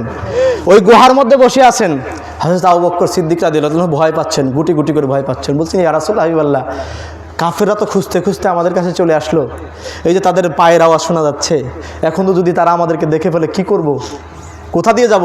সাওর গুহাটা ছিল এমন গুহা যেটা ঢুকা যাইতো, কিন্তু এন্ট্রি গেট ছিল না, বাইরে বের হওয়ার গেট ছিল না। মানে এক গেট দিয়ে ঢুকতে হতো, একটা দিয়েই বের হতে হতো, একটাই ছিল। তো প্রধান গেটের সামনে তো তারাই দাঁড়ায় আছে। হযরত আবু বকর বলতেছেন, ইয়া রাসূলুল্লাহ হাবিবাল্লাহ, বের হবো কোন জায়গা দিয়ে? তারা তো আমাদের সের মুখের সামনে দাঁড়ায় আছে, যাবো কোন জায়গা দিয়ে? যদি তারা একবার দেখে ফেলে তাহলে তো আমাদের আর কোনো নিস্তার নাই। রাসূল পাক সাল্লাল্লাহু আলাইহি ওয়াসাল্লাম তখন হাতটা ভেবে ইশারা করলেন, হাতটা এভাবে ইশারা করলেন। সাওর গুহার ভিতরে বসে বলেন, আমরা এদিক দিয়ে চলে যাব, এদিক দিয়ে চলে যাব। যখন বলেছেন, হযরত আবু বকর বলতেছেন, আমি তাকায়া দেখি আমি ওখান থেকে লোহিত সাগর পর্যন্ত দেখতে পারতেছি। রাসূল পাক বলেন, আমি এদিক দিয়ে চলে যাব। আবু বকর বলেন, আমি তাকায় দেখলাম লোহিত সাগর পর্যন্ত দেখা যাচ্ছে। ওটা কিন্তু এন্ট্রি গেট নাই, মানে এক্সিট গেট নাই, বুঝছেন, বাইরে হওয়ার কোনো গেট নাই। রাসূল পাক হাত উঁচু করছেন, আল্লাহ তাআলা দেওয়াল সরাই দিয়েছেন। আরে ভাই, যেই নবীর হাতের ইশারায় আকাশের চাঁদ দ্বিখণ্ডিত হয়ে যায়, সেই নবীর হাতের ইশারায় আল্লাহ দেওয়াল সরান না? আমি কি বুঝাইতে পারতেছি আপনাদের ভাই? ইনি মুহাম্মাদে মুস্তাফা সাল্লাল্লাহু আলাইহি ওয়াসাল্লাম, আপনার আমার মতো কেউ না। যে পয়েন্টটা বুঝাতে যাচ্ছিলাম সেটা হলো এই, যে রাসূল পাক সাল্লাল্লাহু আলাইহি ওয়াসাল্লাম কাফেরদের চোখ ফাঁকি দিয়ে চলে আসতে পারেন মক্কার জমিন থেকে, সেই নবীর 3 দিন সাওর গুহার মধ্যে লুকায় থাকতে হয় না। কিন্তু আমার নবী কেন লুকায় আছেন? বলে আমার নবী লুকায় আছেন কারণ মক্কাতে রাসূল পাক সাল্লাল্লাহু আলাইহি ওয়াসাল্লাম সাইদা ফাতেমাকে রেখে এসেছেন। ঠিক আছে, হ্যাঁ, মক্কাতে রাসূল পাক সাইদা ফাতেমাকে রেখে এসেছেন। যতক্ষণ পর্যন্ত ফাতেমা না আসবেন আমার নবী মদিনায় গমন করবেন না। সুবহানাল্লাহ পড়বেন না? ফাতেমাকে রেখে এসেছেন। পরবর্তী দিন, হ্যাঁ, ফাওয়াতিন বলা হয়, 4 জন ফাতেমাকে একত্রিত করে হযরতে আলী শেরে খোদা মাওলায়ে কায়নাত পাক 4 জন ফাতেমাকে একত্রিত করে রাসূল পাক সাল্লাল্লাহু আলাইহি ওয়াসাল্লামের পিছনে পিছনে রওনা দিলেন। 4 জন ফাতেমাকে কে জানেন? প্রথম ফাতেমা তো সাইয়েদা ফাতেমা আছেনই, দ্বিতীয় নম্বর ফাতেমা আছেন ফাতেমা বিনতে আসাদ, মাওলা আলী কারামাল্লাহুল কারীমের আম্মা জান। তৃতীয় ফাতেমা ছিলেন ফাতেমা বিনতে জুবায়ের, ফাতেমা বিনতে জুবায়ের। চতুর্থ ফাতেমা ছিলেন ফাতেমা বিনতে হামজা। একই বংশের 4 জন ফাতেমা, এই 4 জন ফাতেমাকে বলে ফাওয়াতিন। এই 4 জন ফাতেমাকে নিয়ে মাওলায়ে কায়নাত পাক রওনা দিলেন মদিনার উদ্দেশ্যে। যখন রাসূল পাক সাল্লাল্লাহু আলাইহি ওয়াসাল্লামের সাথে গিয়ে জিয়ারত করলেন, দেখা হলো, তখন আমার নবী এনাদেরকে সাথে করে নিয়ে মদিনায় গেলেন। আমার নবী কখনো ফাতেমাকে একা ছাড়তেন না, বুঝতে পারছেন? এটা হচ্ছে আমার নবীর সাইদা ফাতেমার প্রতি ভালোবাসা। এবার আসেন, কষ্ট হচ্ছে ভাইরা? রাসূল পাক সাল্লাল্লাহু আলাইহি ওয়াসাল্লাম সাইদা ফাতেমাকে নিয়ে ওই আপনার কিসের মধ্যে গেলেন? মুবাহলার মাঠেও চলে গেলেন। খ্রিস্টানদের সাথে মোকাবেলা করার জন্য রাসূল পাক সাইদা ফাতেমাকে সাথে করে নিয়ে গেলেন।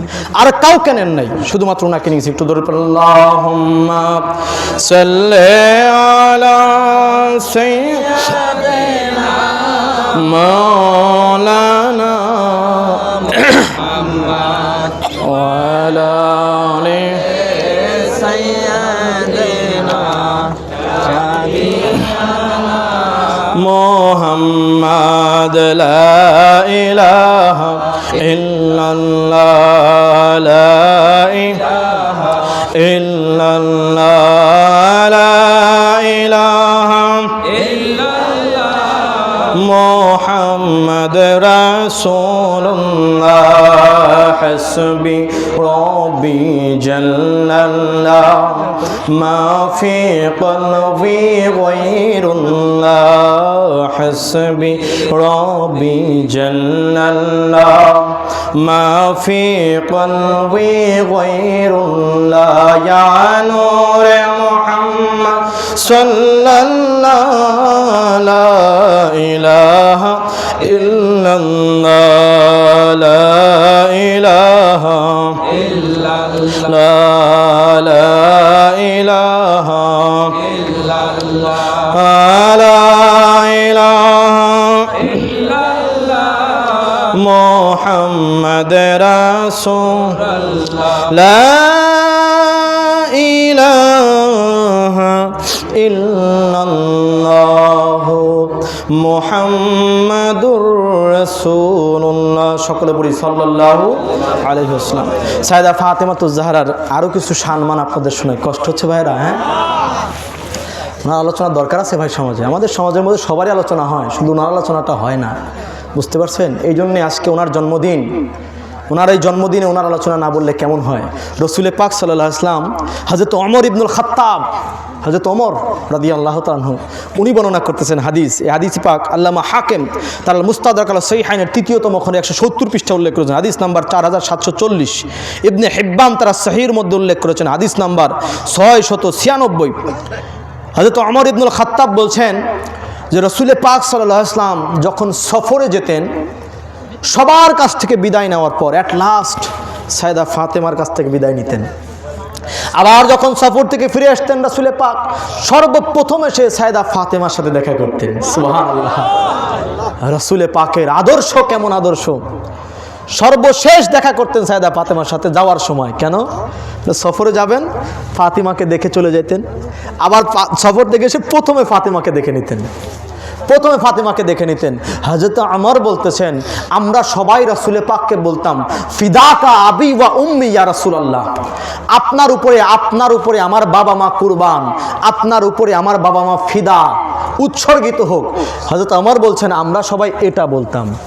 এখন রাসূল পাকের হাদিস শোনেন, হযরত ওমর বলতেছেন যে আমরা বলতাম এটা। ফাকালা লাহা রাসূলুল্লাহ সাল্লাল্লাহু আলাইহি ওয়াসাল্লাম ফিদাকা আবি ওয়া উম্মি ইয়া ফাতেমা, পড়েন আল্লাহু আকবার। হযরত ওমর বলতেছেন আমরা বলতাম ইয়া রাসূলুল্লাহ, হাবিবাল্লাহ, আমাদের পিতা মাতা আপনার উপরে কুরবান হোক। আর রাসূল পাকের আদর্শ ছিল, রাসূল পাক বলতেন ফিদাকা আবি ওয়া উম্মি ইয়া ফাতেমা, বলে হে ফাতেমা, তোমার উপরে আমার পিতা মাতা উৎসর্গিত হোক। রাসূল পাক নিজের পিতা মাতাকে উৎসর্গিত করতেন সাইয়েদা ফাতেমার উপরে।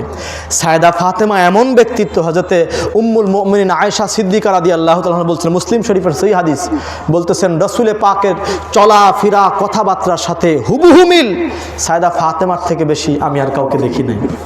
সেই সাইয়েদা ফাতেমার সম্পর্কে আয়েশা সিদ্দিকা বলতেছেন যে রাসূল পাক যতবার সাইয়েদা ফাতেমা রাসূল পাকের কাছে আসতেন, ততবার রাসূল পাক সাইয়েদা ফাতেমার জন্য দাঁড়ায় যেতেন, নিজের কুরসি ছেড়ে দিয়ে দাঁড়ায় যেতেন। পিছনের লোকজন মনে হয় রাগ করতেছেন আমার কথা, কি রাগ করতেছেন নাকি? আমি আপনাদেরকে বোঝাতে চাচ্ছি কয়েকটা জিনিস, এখান থেকে আপনারা বুঝবেন। এক, রাসূল পাক নারী জাতিকে সম্মানটা কোন জায়গাতে দিয়েছেন। এক, দ্বিতীয়ত সাইয়েদা ফাতেমা কি চিজ ছিলেন যে রাহমাতাল লিল আলামিন, সাইয়েদা ফাতেমার জন্য কুরসি ছেড়ে দিয়ে দাঁড়ায় যেতেন, যতবার আসতেন ততবার দাঁড়ায় যেতেন। এই দাঁড়ানোকে আরবিতে বলা হয় কিয়াম। আরবিতে কি বলা হয়? তো রাসূল পাকও কারো জন্য দাঁড়াইছেন, তাহলে এই যে কথা বলে না, রাসূল পাকও কারো জন্য দাঁড়াইছেন, কারো সম্মানে দাঁড়াইছেন। কার জন্য দাঁড়াইছেন? জোরে বলেন, কার জন্য দাঁড়াইছেন? তো আমার নবীও কারো জন্য দাঁড়াইছেন, কিয়াম করছেন। কিয়াম আমার নবীও করছেন, কার জন্যে? সাইয়েদা ফাতেমার জন্যে। ওনাকে সম্মান দেওয়ার জন্যে আমার নবী নিজের চেয়ার ছেড়ে দাঁড়াইছেন। তো ভাই, রাসূল পাক আমাদের এখান থেকে শেখাচ্ছেন কাউকে সম্মান দেওয়ার জন্যে কুরসি ছেড়ে দিয়ে দাঁড়ানো বা তাকে দাঁড়িয়ে সম্মান করা, এই বিধানটা আমার নবী আমাদেরকে শেখাইছেন এখান থেকে। ঠিক কিনা বলেন? রাসূল সাল্লাল্লাহু আলাইহি ওয়াসাল্লাম সাইয়েদা ফাতেমার জন্য দাঁড়াইছেন। আসেন, সামনে আসেন, পিছনে আসেন, আসেন, এখানে আসেন। বুঝতে পারছেন? দাঁড়াইছেন ওনার জন্য। তো আমরা নবীর জন্য দাঁড়াইতে পারি কি পারি না? এটা মনে হয় বেদাত হয়ে যাবে তাহলে, নাকি বলেন? হ্যাঁ, এটা শিরকি কাজ হয়ে যাবে, হ্যাঁ, নাজায়েজ কাজ হয়ে যাবে। রাসূল পাক সাল্লাল্লাহু আলাইহি ওয়াসাল্লাম আমাদেরকে শেখাইতেছেন কারো সম্মানে কিভাবে দাঁড়ানো লাগে, চেয়ার ছেড়ে দিয়ে, কুরসি ছেড়ে দিয়ে। তো আমরা সেই নবীর জন্য কি একটু দাঁড়াইতে পারি না? অবশ্যই পারি। এটা নিয়ে দণ্ড ফেসাদ, ভাই কারো যদি ভালো না লাগে আপনি করবেন না, বাট দণ্ড করা যাবে। যার ভালো লাগতেছে সে করতেছে, যার ভালো লাগতেছে না সে করবে না। ভাই যার যার ব্যাপার, কিন্তু মারামারি করা যাবে না। কেন? কারণ অল আর মুসলিম, আমরা সবাই কি মুসলমান। আমাদের পরিচয় আমরা ভাই ভাই, আমরা ভাই ভাই। রাসূল পাক এই সম্পর্ক আমাদের মধ্যে তৈরি করে গেছেন। কারো সাথে কারো মাসলাকগত দিক থেকে, আকীদাগত দিক থেকে, মাসাইলগত দিক থেকে একটু চেঞ্জ থাকবে, এটা স্বাভাবিক, natural. This is very natural. কেন? কারণ রাসূল পাক বলেছেন তাফতারিকু উম্মতি আলা সালাসা সাবিনা মিল্লাত কুল্লুহুম ফিন্নার ইল্লা মিল্লাত Waheeda. The team of Bani Israel had divided 72 groups, and my ummah will be divided 73 groups. All of them will go to the Jahannam except one. আমার নবী বলেছেন আমার উম্মত 73টা দলে বিভক্ত হয়ে যাবে, 73টা দলে তারা কাতারে কাতারে বিভক্ত হয়ে যাবে। এর ভিতর থেকে সব দল জাহান্নামে চলে যাবে, মাত্র একটা দল ছাড়া। তো এই যে দলের ভিতরে বা এই যে আপনার একজনের আরেকজনের সাথে আকীদাগত, মাসলাকগত, মাসাইলগত অমিল থাকবে, এটা কিন্তু স্বাভাবিক। কিন্তু পরিচয় বল আর মুসলিম, আমরা সবাই মুসলমান। কাউকে আঘাত করে কখনো কথা বলা যাবে না, কাউকে হিট করে কখনো কথা বলা যাবে না, অন্তরে স্থান দেওয়া লাগবে, কারণ যেহেতু সে মুসলমান। আমি কি বুঝাইতে পারছি আপনাদের? আমার কথা বোধহয় কষ্ট নিচ্ছেন আপনারা? হ্যাঁ, আসেন সামনের দিকে যাই। রসুলে পাক সায়েদা ফাতেমা সম্পর্কে বলছেন ফিদাকা আবি ওয়া উম্মি। এবার আসেন সায়েদা ফাতেমার নামের একটা মর্যাদা শোনাই। রসুলে পাক বলতেছেন, রসুলে পাক সাল্লাল্লাহু আলাইহি ওয়াসাল্লাম সায়েদা ফাতিমাতুজ জাহরার নামের মর্যাদা বলতেছেন এই হাদিসে পাক। ইমাম দাইলামি তার আল মাসনাদে ফিরদাউস আদ-দাইলামির প্রথমতম খণ্ডের 346 পৃষ্ঠার মধ্যে উল্লেখ করেছেন, হাদিস নাম্বার 1385 নম্বর হাদিস। হযরতে জাবের বিন আব্দুল্লাহ আনসারী রাদিয়াল্লাহু তাআলা আনহু বলেন, ক্বালা রাসূলুল্লাহ সাল্লাল্লাহু আলাইহি ওয়াসাল্লাম ইন্নামা সাম্মাইতু বিনতি ফাতিমাতা লিআন্নাল্লাহ ফাতামাহা ওয়া ফাতামা মুহিব্বাইহা আনিন নার। পড়েন আল্লাহু আকবার। রসুল পাক সাল্লাল্লাহু আলাইহি ওয়াসাল্লাম বলছেন, হযরতে জাবের বিন আব্দুল্লাহ আনসারী রাদিয়াল্লাহু তাআলা আনহু বর্ণনা করছেন, রসুল পাক সাল্লাল্লাহু আলাইহি ওয়াসাল্লাম বললেন, নিশ্চয়ই আমি সায়েদা ফাতিমার নাম আল্লাহ রাব্বুল আলামিন আমার বেটির নাম ফাতেমা রেখেছেন এই কারণে, লিআন্নাল্লাহ ফাতামাহা ওয়া ফাতামা মুহিব্বাইহা আনিন নার, যেন আল্লাহ রাব্বুল আলামিন ফাতেমা এবং তার সমগ্র যত মুহিব্বিন দুনিয়ার জমিনে আছে, ফাতেমাকে মহব্বতকারী এই দুনিয়ার মধ্যে যারা আছে, আল্লাহ রাব্বুল আলামিন ফাতেমা এবং তার সকল মহব্বতকারীদের জন্য জাহান্নামের আগুনকে আল্লাহ তাআলা হারাম করে দিয়েছে। আমার ভাইয়ের, আমার বন্ধুরা, সাইয়্যিদায়ে কায়নাত মা ফাতেমাতুজ জাহরা সালামুল্লাহি আলাইহাতে কোনো সন্দেহ নাই, যদি কোনো রমণীকুল, যদি কোনো নারী জাতির মধ্যে যদি কোনো ব্যক্তি এই দুনিয়ার জমিনে সাইয়্যিদা ফাতেমাতুজ জাহরার আদর্শকে অনুকরণ করে তার মহব্বত ভালোবাসা অন্তরের মধ্যে নেয়, কিয়ামতের ময়দানে আল্লাহ রাব্বুল আলামিন তাকে সাইয়্যিদা ফাতেমার সাথে জান্নাতি করবেন। এতে কি কোনো সন্দেহ আছে নাকি বলেন? কোনো সন্দেহ নাই, কারণ রাসূল পাক সাল্লাল্লাহু আলাইহি ওয়াসাল্লাম এটা বলে গেছেন এবং আল্লাহ তাআলা এই কথাটা কোরআনে পাকের মধ্যে অন্যভাবে বলেছেন। কিভাবে বলেছেন? আল্লাহ তাআলা বলতেছেন, ইয়াউমাইযিল লা তানফাউশ শাফাআত ইল্লা মান ইল্লা, আল্লাহ রাব্বুল আলামিন বলছেন, ইয়াউমাইযিল লা তানফাউশ শাফাআ ইল্লা মান আযিনা লাহুর রাহমান ওয়া রাদিয়া লাহু কাওলান। আল্লাহ রাব্বুল আলামিন বলতেছেন, কিয়ামতের কঠিন বিচারের দিনে কারো কোনো সুপারিশ আল্লাহর কাছে গ্রহণ করা হবে না, কোনো উপকারে আসবে না। ইল্লা মান ইরতাদা মির রাসূল ইল্লা মান আযিনা লাহুর রাহমান, শুধুমাত্র আল্লাহ রাব্বুল আলামিন দয়াময় আল্লাহ তাআলা যাকে নির্দেশ দিবেন কিয়ামতের ময়দানে সুপারিশের শাফাআতের একমাত্র তিনি ব্যতীত। তারা কারা? আল্লাহ রাব্বুল আলামিন বলে দিচ্ছেন, ওয়া রাদিয়াল্লাহু কাওলান, তারা হচ্ছে আমার পছন্দের বান্দা বান্দি। পড়েন সুবহানাল্লাহ। আপনাদের কাছে বলতে চাই আমার ভাইরা, সাইয়্যিদা ফাতেমাতুজ জাহরা সালামুল্লাহি আলাইহা জানার আলোচনা তখন পর্যন্ত আপনাদের কাছে হইতেছে, তিনি কি আল্লাহর পছন্দের বান্দি ছিলেন না? একটু জোরে বলেন না, ছিলেন না? হ্যাঁ, সন্দেহ আছে কোনো ভাই? সন্দেহ আছে কোনো? প্রশ্ন ওঠে না ভাই, কারণ তিনি যদি আল্লাহর পছন্দের বান্দি না হবেন, আল্লাহ রাব্বুল আলামিন তাকে জান্নাতের নারীকুলের সরদারিনী বানাতেন? কখনোই বানাতেন না। যেহেতু আল্লাহ রাব্বুল আলামিন তাকে জান্নাতের রমণীকুলের সরদারিনী করে দিয়েছেন, সুতরাং আল্লাহ রাব্বুল আলামিন অবশ্যই তাকে বড্ড ভালোবাসেন, পছন্দ করেন, ঠিক কিনা বলেন? তো আমার আল্লাহ তাআলা বলতেছেন, আমি দুনিয়ার মানুষ তোমাদেরকে বলে দেই, কিয়ামতের ময়দানে কারো কোনো সুপারিশ আমার কাছে গ্রহণ করা হবে না, শুধুমাত্র আমি আল্লাহ তাআলা যাদেরকে কিয়ামতের ময়দানে শাফাআতের অনুমতি দেব, একমাত্র তারা শাফাআত করতে পারবে। তারা কারা? আল্লাহ বলে দিয়েছেন, ওয়া রাদিয়াল্লাহু কাওলান, আমার পছন্দের বান্দা বান্দি। সেই পছন্দের বান্দা বান্দির মধ্যে সাইয়্যিদা ফাতেমাতুজ জাহরা সর্বোচ্চ মাকামে আছে, ঠিক কিনা বলেন? এতে কোনো সন্দেহ নাই, সর্বোচ্চ মাকামে আছেন। তার মানে কোরআনের আয়াত থেকেও প্রমাণিত হয় সাইয়্যিদা ফাতেমাতুজ জাহরা কিয়ামতের ময়দানে শাফায়াত করতে পারবেন কি পারবেন না?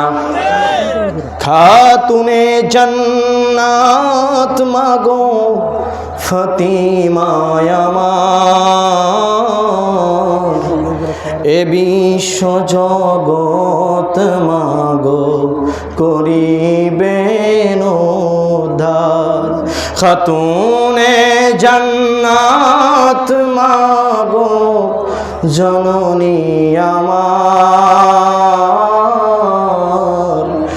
বিশ্ব জগৎ মাগো করিবেন উদ্ধার। তুমি নবী নন্দিনী এ জগৎ রবে বলে কোরআনে শুনি। সুবহানাল্লাহ। তুমি নবী নন্দিনী এ জগৎ রবে বলে কোরআনে শুনি। ভব সিদ্ধ পারের বেলা, ভব সিদ্ধ পারের বেলা তরুণী আমার এ বিশ্ব জগৎ মাগো করিবেন উদ্ধার। খাতুনে জান্নাত মাগো জননী আমার এ বিশ্ব জগৎ মাগো করিবেন উদ্ধার।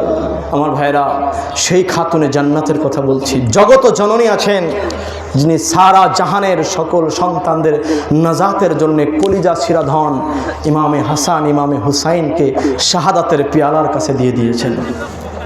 সারা জাহানের নাজাতের জন্যে, ধর্মকে প্রতিষ্ঠিত করার জন্যে, দিন ইসলামকে কায়েম করার জন্যে, দিন ইসলামের বাণী প্রতিটা মানুষের দ্বারে দ্বারে পৌঁছে দেওয়ার জন্য যিনি নিজের কলিজার টুকরা সন্তানদেরকে শাহাদাতের ময়দানে পাঠাতে একবার চিন্তা করেন নাই, তিনি সাইয়েদা ফাতেমা।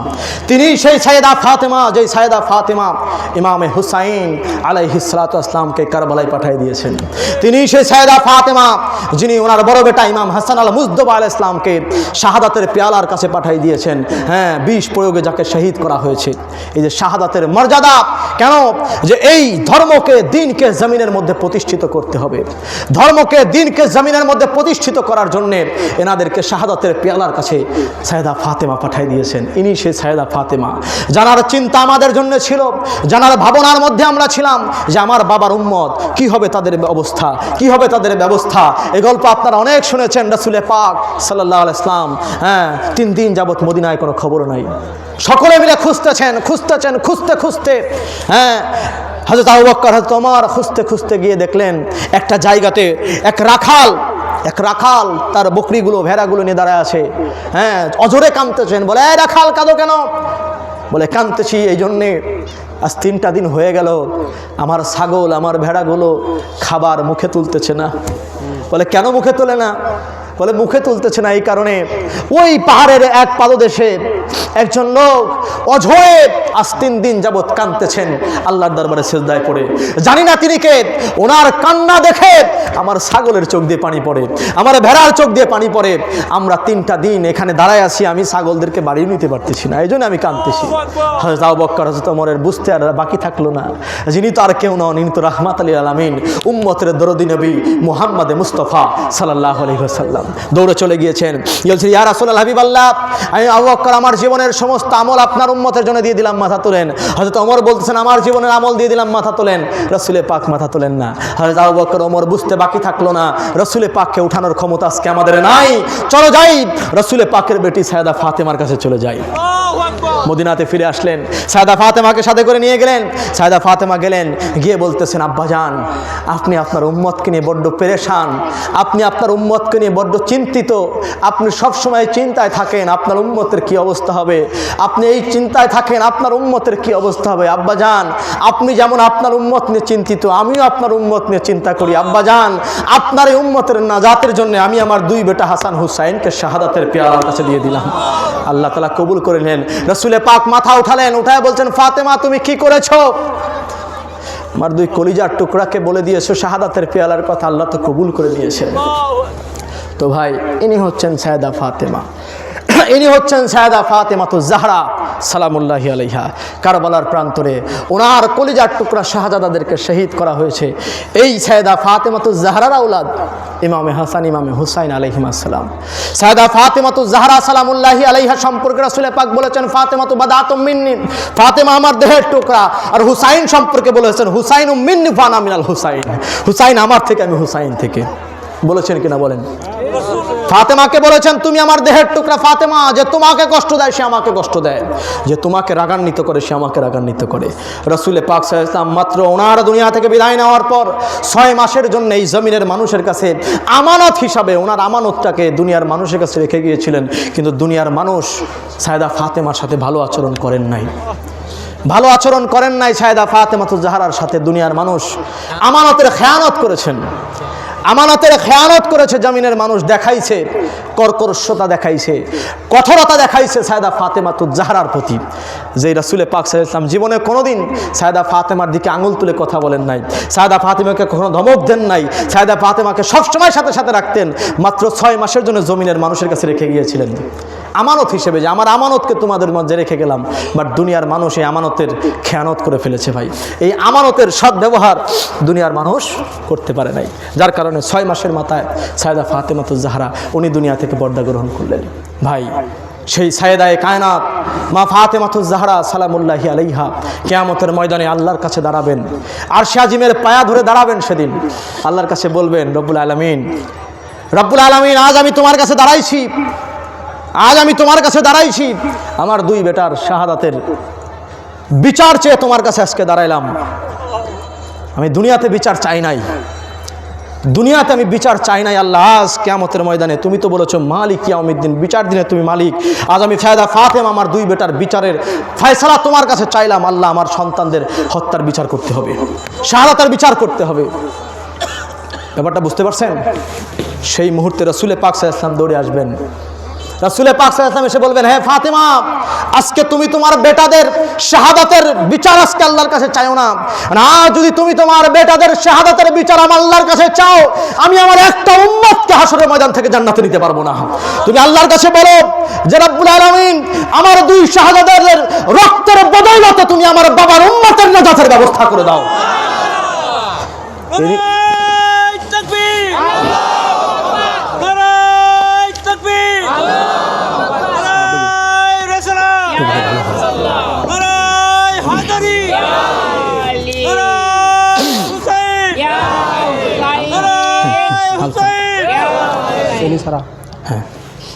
চিনি দিয়ে দিন ভাই।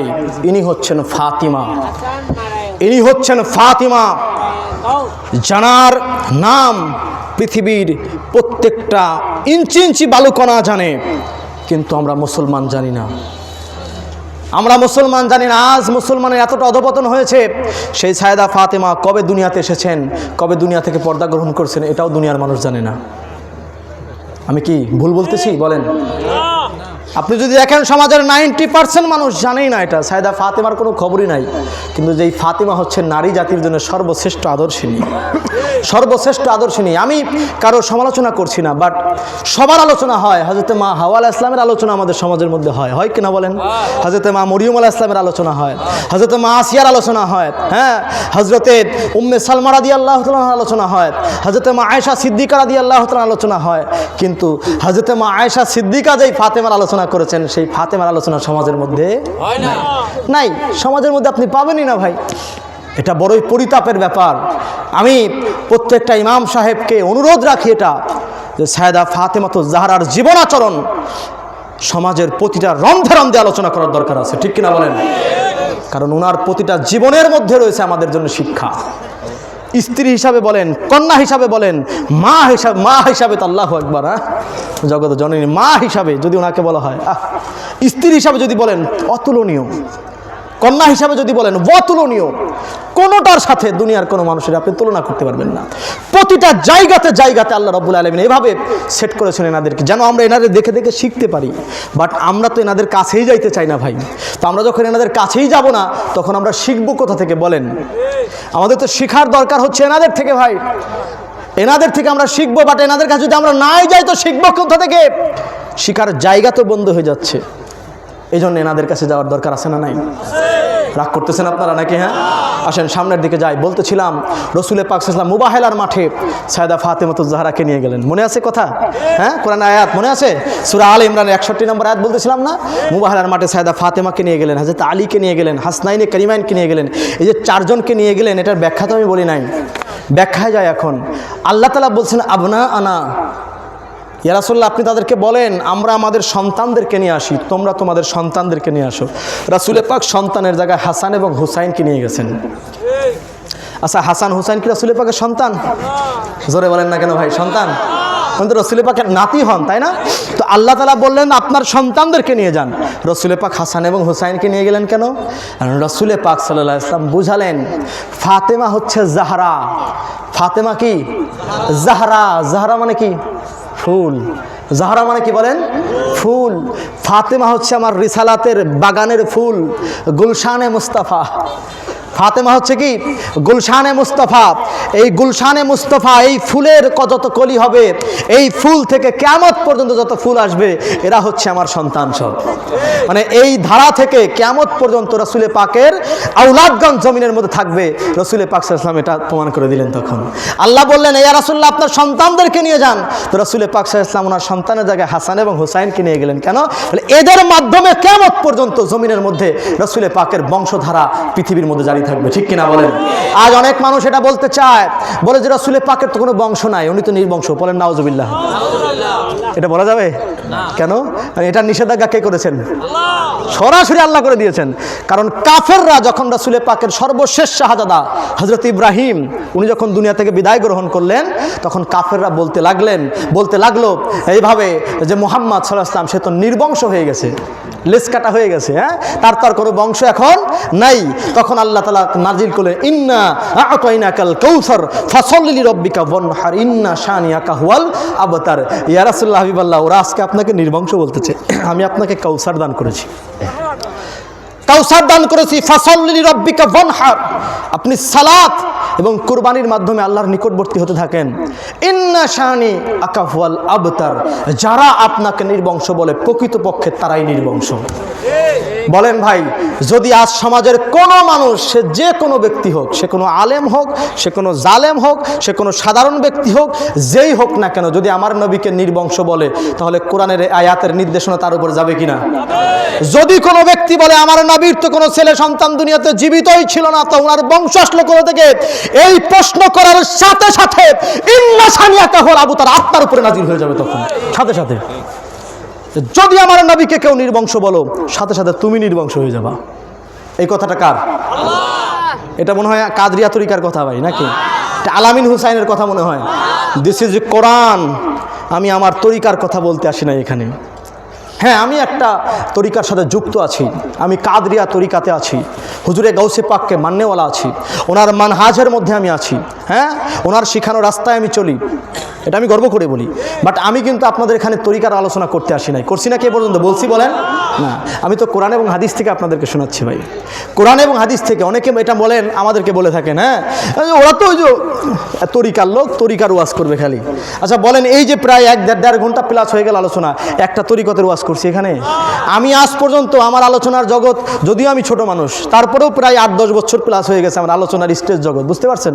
যদিও ছোট, আল্লাহ তাআলা অনেক জায়গাতে নিয়েছেন আমাকে, হ্যাঁ, বাংলাদেশের অনেক জায়গাতে আমি সফর করেছি এই ছোট বয়সে।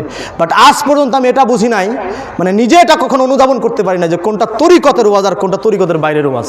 আমি এটা আজ পর্যন্ত অনুধাবন করতে পারি নাই। কথা তো বলি কোরআন থেকে, কথা তো বলি হাদিস থেকে, তো তরিকার ওয়াজ আসলে কোত্থেকে বলেন? আমি কি বুঝাইতে পারতেছি আপনাদের? যারা এই কথাগুলো বলেন, হ্যাঁ, যে তরিকার ওয়াজ, আরে ভাই তরিকা তো আমাদের একটা, রাসূল পাক সাল্লাল্লাহু আলাইহি ওয়াসাল্লামের তরিকা, ঠিক কিনা বলেন? তরিকা কয়টা? একটা, মুহাম্মদ মুস্তাফা সাল্লাল্লাহু আলাইহি ওয়াসাল্লামের তরিকা, এটা ওনার তরিকা। ওনার তরিকা হুজুরে গাউসে পাক উনি প্রচার করেছেন, ওনার তরিকায় খাজা মঈনুদ্দিন চিশতি প্রচার করেছেন, ঠিক কিনা বলেন? সন্দেহ আছে কোনো ভাই? না। আপনি যে তরিকার কথা বলেন, তরিকা কয়টা? একটা, মুহাম্মদুর রাসূলুল্লাহ সাল্লাল্লাহু আলাইহি ওয়াসাল্লামের তরিকা। কিন্তু একটা পরিচয়, একটা আলাদা পরিচয়। যেমন ধরেন আমাদের বংশ হচ্ছে মল্লিক বংশ, বুঝতে পারছেন না? মল্লিক বংশ। তো মল্লিক বংশের আমরা সবাই কি শুধু আমাদের নাম খালি মল্লিকই বলবো? আমার নামও মল্লিক, আমার বাবার নামও মল্লিক, আমার দাদার নামও মল্লিক, দাদার বাবার নামও মল্লিক, তো সব যদি মল্লিক হয় তো চিনবেন আপনারা? এটা আলাদা পরিচয় দরকার আছে না? এই জন্য আমার নাম আল আমিন, আমার আব্বার নাম মোহাম্মদ জাকির হোসেন, আমার দাদার নাম মোহাম্মদ নেওয়াজ আলী মোল্লা, বুঝতে পারছেন? এক একটা পরিচয়। তো এই যে কাদরিয়া, চিশতিয়া, নকশবন্দিয়া, মুজাদ্দিয়া, সাহারাওয়ার্দিয়া, এগুলো এক একটা পরিচয়। বাট তরিকা কয়টা? আমার কথা কি ক্লিয়ার হচ্ছে না আপনারা? তরিকা একটা, এগুলো এক একটা পরিচয়। ওই তরিকার মধ্যে এক একটা পরিচয় আমরা আছি, হ্যাঁ, যে আমরা ওনার আদর্শকে ফলো করতেছি, আমরা ওনাকে মানি, ওনাকে দেখি, উনি কিভাবে চলেছেন, কিভাবে কথা বলেছেন, ওটা আমরা নিজেদের মধ্যে নেওয়ার চেষ্টা করি ভাই। এইটা হচ্ছে মূল ব্যাপার। আমরা ওনাকে মোহাব্বত করি, ওনাকে ভালোবাসি, ওনার কাছে যাই, এবং এই যাওয়ার প্রয়োজনীয়তাটাও আছে। আমি আপনাদের এই যে এই পাশেই কয়দিন আগেই তো ওয়াজ হলো, হ্যাঁ, হাউলি জয়পুর, ওখানে আমি এই প্রয়োজনীয়তার উপর আলোচনা করেছিলাম যে আল্লাহ ওয়ালাদের সান্নিধ্যে যাওয়ার প্রয়োজনীয়তা, কোরআন এবং হাদিস, এবং বিশেষ করে বুখারী এবং মুসলিম থেকে শুধু আলোচনা করেছিলাম। বুখারী এবং মুসলিম থেকে শুধু বুঝাইছিলাম এটা, যে আল্লাহ ওয়ালাদের কাছে যাওয়ার প্রয়োজনীয়তা কি। তো সেটা আমি এখানে রিপিট করতে চাচ্ছি না, ওটা আপনারা ওখানে যারা ছিলেন তারা শুনেছেন। বাট আল্লাহ ওয়ালাদের কাছে যাওয়ার প্রয়োজনীয়তা আমাদের আছে না নাই? যদি কোনো ব্যক্তি বলে যে না আল্লাহর ওলিদের কাছে যাওয়া যাবে না, এদের কাছে যাওয়া শিরিক, এদের কাছে যাওয়া বেদাত, আমি বলবো ভাই আপনি আজ পর্যন্ত কোরআন কি জিনিস এটাই বুঝতে পারেন নাই। কোরআনের প্রকৃত শিক্ষা আপনার কাছে আজ পর্যন্ত আসে নাই, কারণ আমার আল্লাহ তাআলা কোরআনের প্রতিটা রন্ধে রন্ধে ওনার ওলিদের আলোচনা করেছেন। আসহাবে কাহাফের ওলিদের আলোচনা আমার আল্লাহ কোরআনে করছেন কি করেন নাই? হযরত সুলাইমান আলাইহিস সালামের দরবারে আসিফ বিন বালখিয়া রাদিয়াল্লাহু তাআলা আনহু, হ্যাঁ, চোখের পলকে 1000 মাইল দূর থেকে বিলকিস রানীর সিংহাসন এই আপনার ইসের মধ্যে সুলাইমান আলাইহিস সালামের দরবারে হাজির করেছিলেন। এই আলোচনা কোরআনে আছে না নাই? হযরতে খিজির আলাইহিস সালামের সাথে মুসা আলাইহিস সালাম গেলেন, বিভিন্ন ধরনের ঘটনা সেখানে ঘটলো, এই আলোচনা কোরআনে আছে না নাই? তো ভাই কোরআনে আল্লাহ ওয়ালাদের আলোচনা তো আল্লাহ নিজে করতেছেন। তো যাদের আলোচনা প্রশংসা আমার আল্লাহর জবান পাক দিয়ে বের হয়, তাদের আলোচনা করলে কখনো শিরিক বিদাত হতে পারে না, তাদের কাছে গেলে কখনো শিরিক বিদাত হতে পারে। আমি কোনো দল মত ভেবে কথা বলতেছি না, আমি সার্বিকভাবে কোরআনের শিক্ষাটা আপনাদেরকে বুঝাইতেছি, যে কোরআন আমাদেরকে এটা শিক্ষা দিয়েছেন, কোরআন আমাদেরকে এটা শিক্ষা দিয়েছেন। আল্লাহ ওয়ালাদের আলোচনা কিভাবে করতে হয়, যেই সমাজ থেকে আল্লাহর ওলিদের আলোচনা উঠে যায়, ওই সমাজ থেকে আল্লাহর রহমত উঠে যায়, এটা মনে রাখবেন। ওই সমাজ থেকে আল্লাহর রহমত উঠে যায়। বলবেন কেন? কারণ যেই সমাজে আল্লাহর ওলিদের আলোচনা হয় না, ওই সমাজের মানুষ জানবে কিভাবে যে কোনটা করলে আল্লাহর ওলি হওয়া যায়? কথা বলেন না কেন ভাই? আপনি যদি চান যে আমি আল্লাহর ওলি হতে চাই, তাহলে আপনার জানা লাগবে না যে কি কি করলে আল্লাহর ওলি হওয়া যায়? তা আল্লাহর ওলি হওয়া যায় কি কি করলে, এটা আপনি জানবেন কিভাবে? আল্লাহর ওলিদের জীবনী আপনার সামনে আলোচনা হলেই তো জানবেন নাকি? হযরত শাহজালাল, হযরত শাহপরান, বায়েজিদ বুস্তামি, হযরত আমানত শাহ, হযরত শাহ মাকজুম, হযরত শাহ তুরকান, হযরত মিরান শাহ রহমাতুল্লাহ আলাইহি, হাজারো হাজারো আউলিয়া ইকরামের আপনাদের আমাদের বাংলার আনাচে কানাচে ছড়িয়ে ছিটিয়ে আছে। এই যে আমাদের এখানেও আছে, দাচ্ছিতেও আছে একটা মাজার শরীফ, আছে না বলেন? হ্যাঁ, আমাদের বাড়ির কাছেই আছে। তো এই যে আল্লাহর ওলিরা আনাচে কানাচে শুয়ে আছেন, কি কারণে এসেছিলেন ভাই? তারা টাকা কামাই করার জন্য আসছিলেন মনে হয়, জোরে বলতে হবে। টাকা কামাই করার জন্য আসছিল। এনারা যখন আমাদের এলাকায় আসছিল, তখন আমরা পকেট থেকে গিয়ে টাকাগুলো তাদের কাছে দিয়ে আসছিলাম, যে আপনার আরামে এসে জিন্দগি করেন। নেভার, কখনো এটা চিন্তা করেন না যে তারা নিজেদের স্বার্থে এখানে এসেছিলেন। তারা এসেছিলেন ধর্মের স্বার্থে, তারা এসেছিলেন দ্বীনের স্বার্থে, তারা এসেছিলেন কালেমার স্বার্থে, তারা এসেছিলেন আল্লাহ এবং রাসূলের স্বার্থে। কখনো নিজের কথা চিন্তা করেন নাই। একবেলা খাইছেন তো 5 বেলা খান নাই। এই যে প্রচণ্ড শীতের মধ্যে আমরা ঘুমায় থাকি, রাতের বেলায় কম্বল মুড়ি দিয়ে ওনারা সেই পাহাড়ের উপরে চূড়ায় বসেছিলেন। বসে বসে আল্লাহরে ডাকছেন আর বলছেন, আল্লাহ এই এলাকার মানুষগুলোর উপর তুমি হেদায়েত নাজিল করো। আজ আমরা যে মুসলমান, এটা আমি গ্যারান্টি সহকারে বলতে পারি, আমরা আজকে মুসলমান কারণ হযরত শাহজালালের দোয়া আছে বাংলার জমিনের জন্য। আমরা আজকে মুসলমান কারণ হুজুরে গাউসে পাকের দোয়া আছে বাংলার জমিনের জন্য। হযরত খাজা মুঈনুদ্দিন চিশতির দোয়া আছে বাংলার জন্য। আল্লাহর ওলিদের দোয়ার খাতিরে ওই যে তারা রাত্রি জাগরণ করে ইবাদত করেছে আর আল্লাহর কাছে হাত তুলে বলেছে, আল্লাহ এদেরকে হেদায়েত নসিব করো, হেদায়েত নসিব করো, হেদায়েত নসিব করো। তাদের সেই দোয়ার বরকতে আল্লাহ আমাদের হেদায়েত দিয়েছেন। এটা কেউ অস্বীকার করতে পারবে না, কারো অস্বীকার করার কোনো সুযোগই নাই ভাই, সুযোগই নাই। কারণ আমরা সকলে এটা খুব ভালো করে জানি, এই জমিনটা মুসলমানদের জমিন ছিল না, এই জমিনটা ছিল হিন্দুস্তান। জমিনটা কি ছিল? কানেকশন করবেন? আচ্ছা আচ্ছা, ঠিক আচ্ছা, আসুক আসুক, ঠিক আছে। তো ভাই, এটা হচ্ছে আল্লাহর ওয়ালিদের জীবন আচরণ। এই জীবনীগুলো আমাদের সমাজের মধ্যে যত বেশি আলোচিত হবে, তত মানুষের ভিতরের এই কল্পটা রিসাইকেল হতে থাকবে। রিসাইকেল বোঝেন? এই যে আমাদের চোখ কিন্তু প্রতিনিয়ত রিসাইকেল হয়, জানেন আপনারা? আপনি যখন রাতের বেলায় ঘুমায় যাবেন না, তখন আপনার এই চোখ রিসাইকেল হতে থাকে, ঘুরতে থাকে। আপনি কিন্তু টের পান না, আপনি কিন্তু ঘুমায় গেছেন। আল্লাহ তাআলা রিসাইকেল করে দেখবেন, সকালবেলা আমাদের চোখের এখানে ওই কি বলে ওটাকে একটা ময়লা আসে না, চোখের সাইডে ময়লা আসে না একটা, আমাদের ভাষায় কি বলে ওটাকে, কেতর বলি না, বাংলা ভাষায় বলি, একবারে গ্রামের ভাষায় কেতর বলি। যে এই জিনিসটা আসে কেন ভাই? ওই যে সারাদিন ভরে আপনি ঘুরতেছেন ফিরতেছেন, চোখের মধ্যে বিভিন্ন রকমের ময়লা আবর্জনা ঢুকতেছে, বিভিন্ন ধুলাবালি ঢুকতেছে। আল্লাহ তাআলা এমন একটা রিসাইকেলের সিস্টেম করছেন, যখন আপনি ঘুমাবেন তখন আপনার চোখ অটোমেটিক রিসাইকেল হতে থাকবে, ঘুরতে থাকবে, ঘুরতে ঘুরতে ঘুরতে ঘুরতে যত ময়লা আবর্জনা ভিতরে ঢুকবে সব আপনার এখান দিয়ে বের হয়ে যাবে। সুবহানাল্লাহ বলবেন না? রিসাইকেল, এই রিসাইকেলটা মোস্ট ইম্পর্টেন্ট। তো আপনার এই কাল্পটাও রিসাইকেল হতে হবে, এই কাল্পটাও রিসাইকেল হতে হবে। যখন এই কাল্পটা রিসাইকেল হবে, রিসাইকেল হতে ঘুরতে ঘুরতে এই কাল্পটা পবিত্র হবে ভাই। আর এই কাল্পটা পবিত্র করার জন্য আল্লাহওয়ালাদের সান্নিধ্যে যাওয়ার দরকার আছে, কারণ তাদের কাল্পটা যখন পবিত্র, পবিত্র ওয়ালাদের কাছে গেলে পবিত্র হওয়া যায়, অপবিত্র লোকের কাছে গেলে কখনো পবিত্র হওয়া যায় না, বরং অপবিত্র লোকের কাছে গেলে আপনিও অপবিত্র হয়ে যাবেন।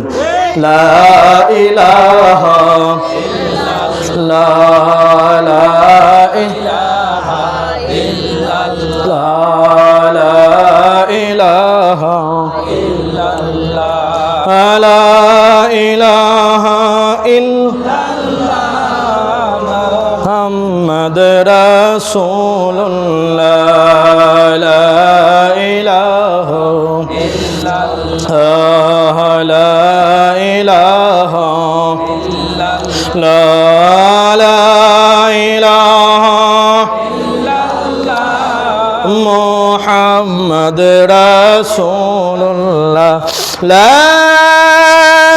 ইলাহা ইল্লাল্লাহ, মুহাম্মাদুর রাসূলুল্লাহ। সকলে পড়ি সাল্লাল্লাহু আলাইহি ওয়াসাল্লাম। যে আলোচনার মধ্যে ছিলাম সেখানে ফিরে যাই।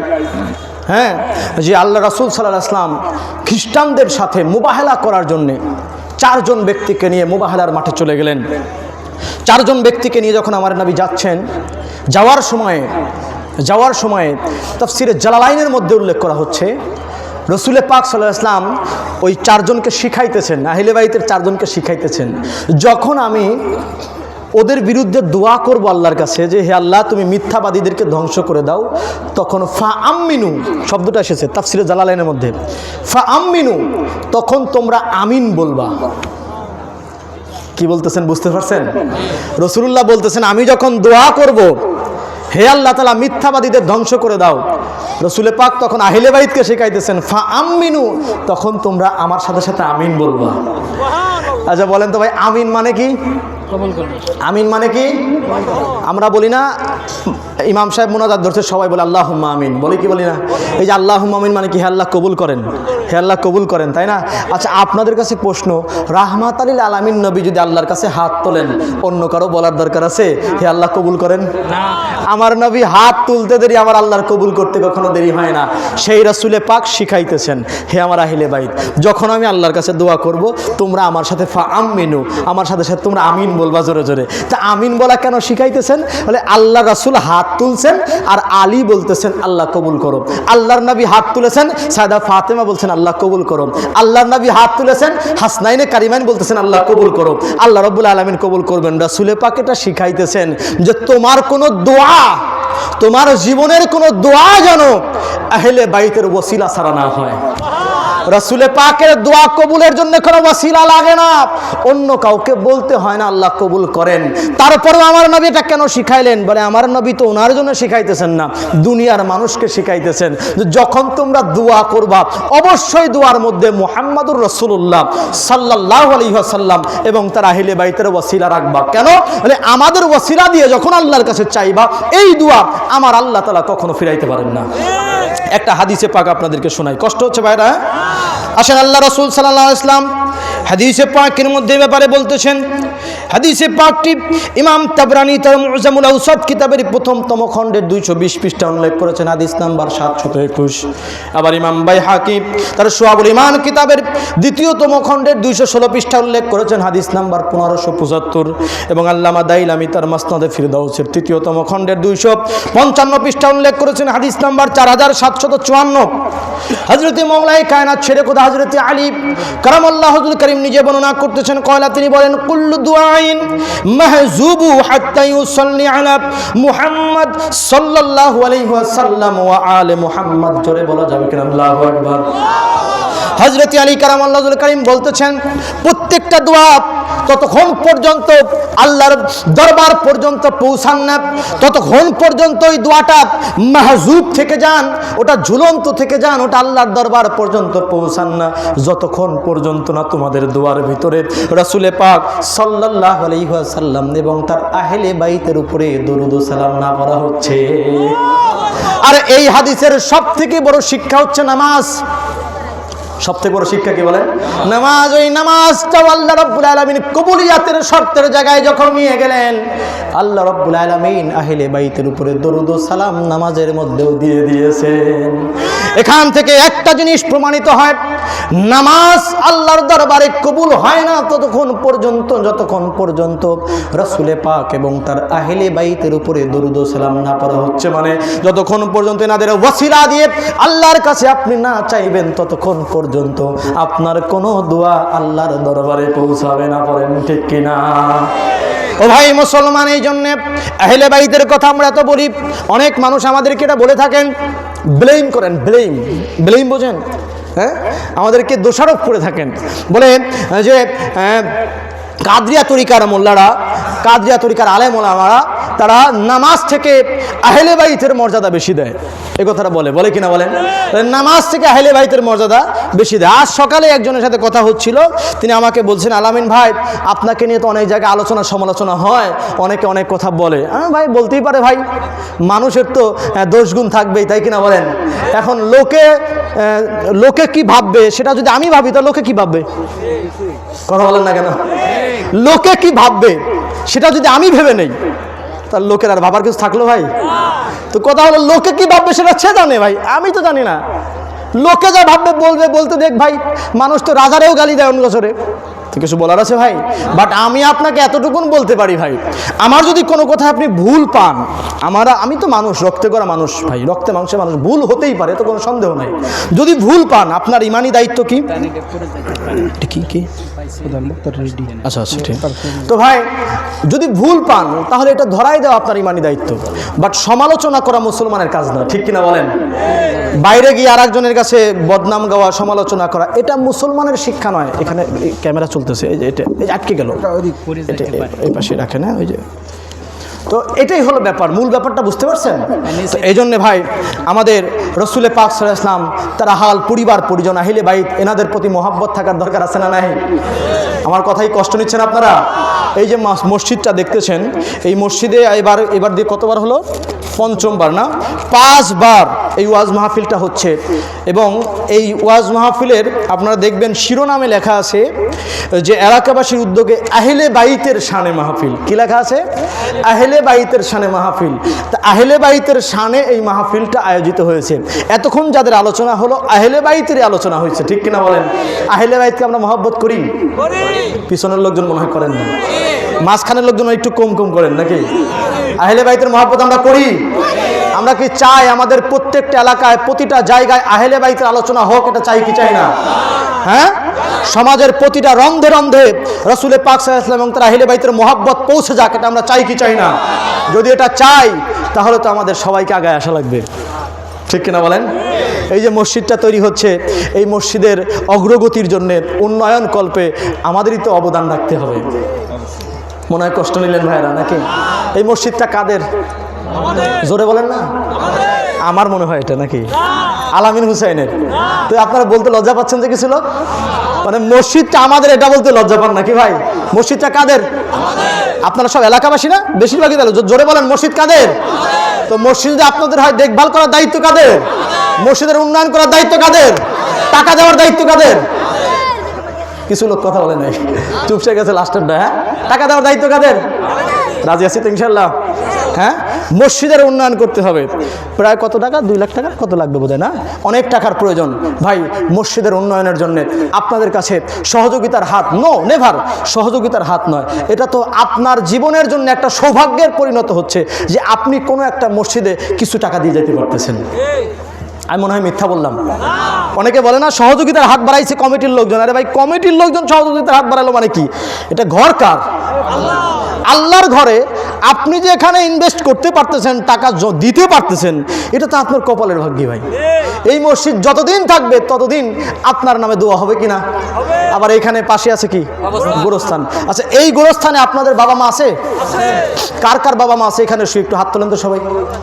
কার কার আছে? সব দেখি, আমি দেখতে চাচ্ছি সবারই। হ্যাঁ, এই যে যার যার বাবা মা এই গোরস্থানের মধ্যে আছে না, আপনাদের এই মসজিদের প্রতি আলাদা একটা ভালোবাসা থাকার দরকার নাকি? আচ্ছা, যারা যারা হাত তুলছেন, আমি যদি তাদের কাছে বলি আপনারা সবাই 2000 টাকা করে দিবেন মসজিদের জন্য, সম্ভব হবে? বাবা মা শুয়ে আছেন এখানে? কথা বলেন না?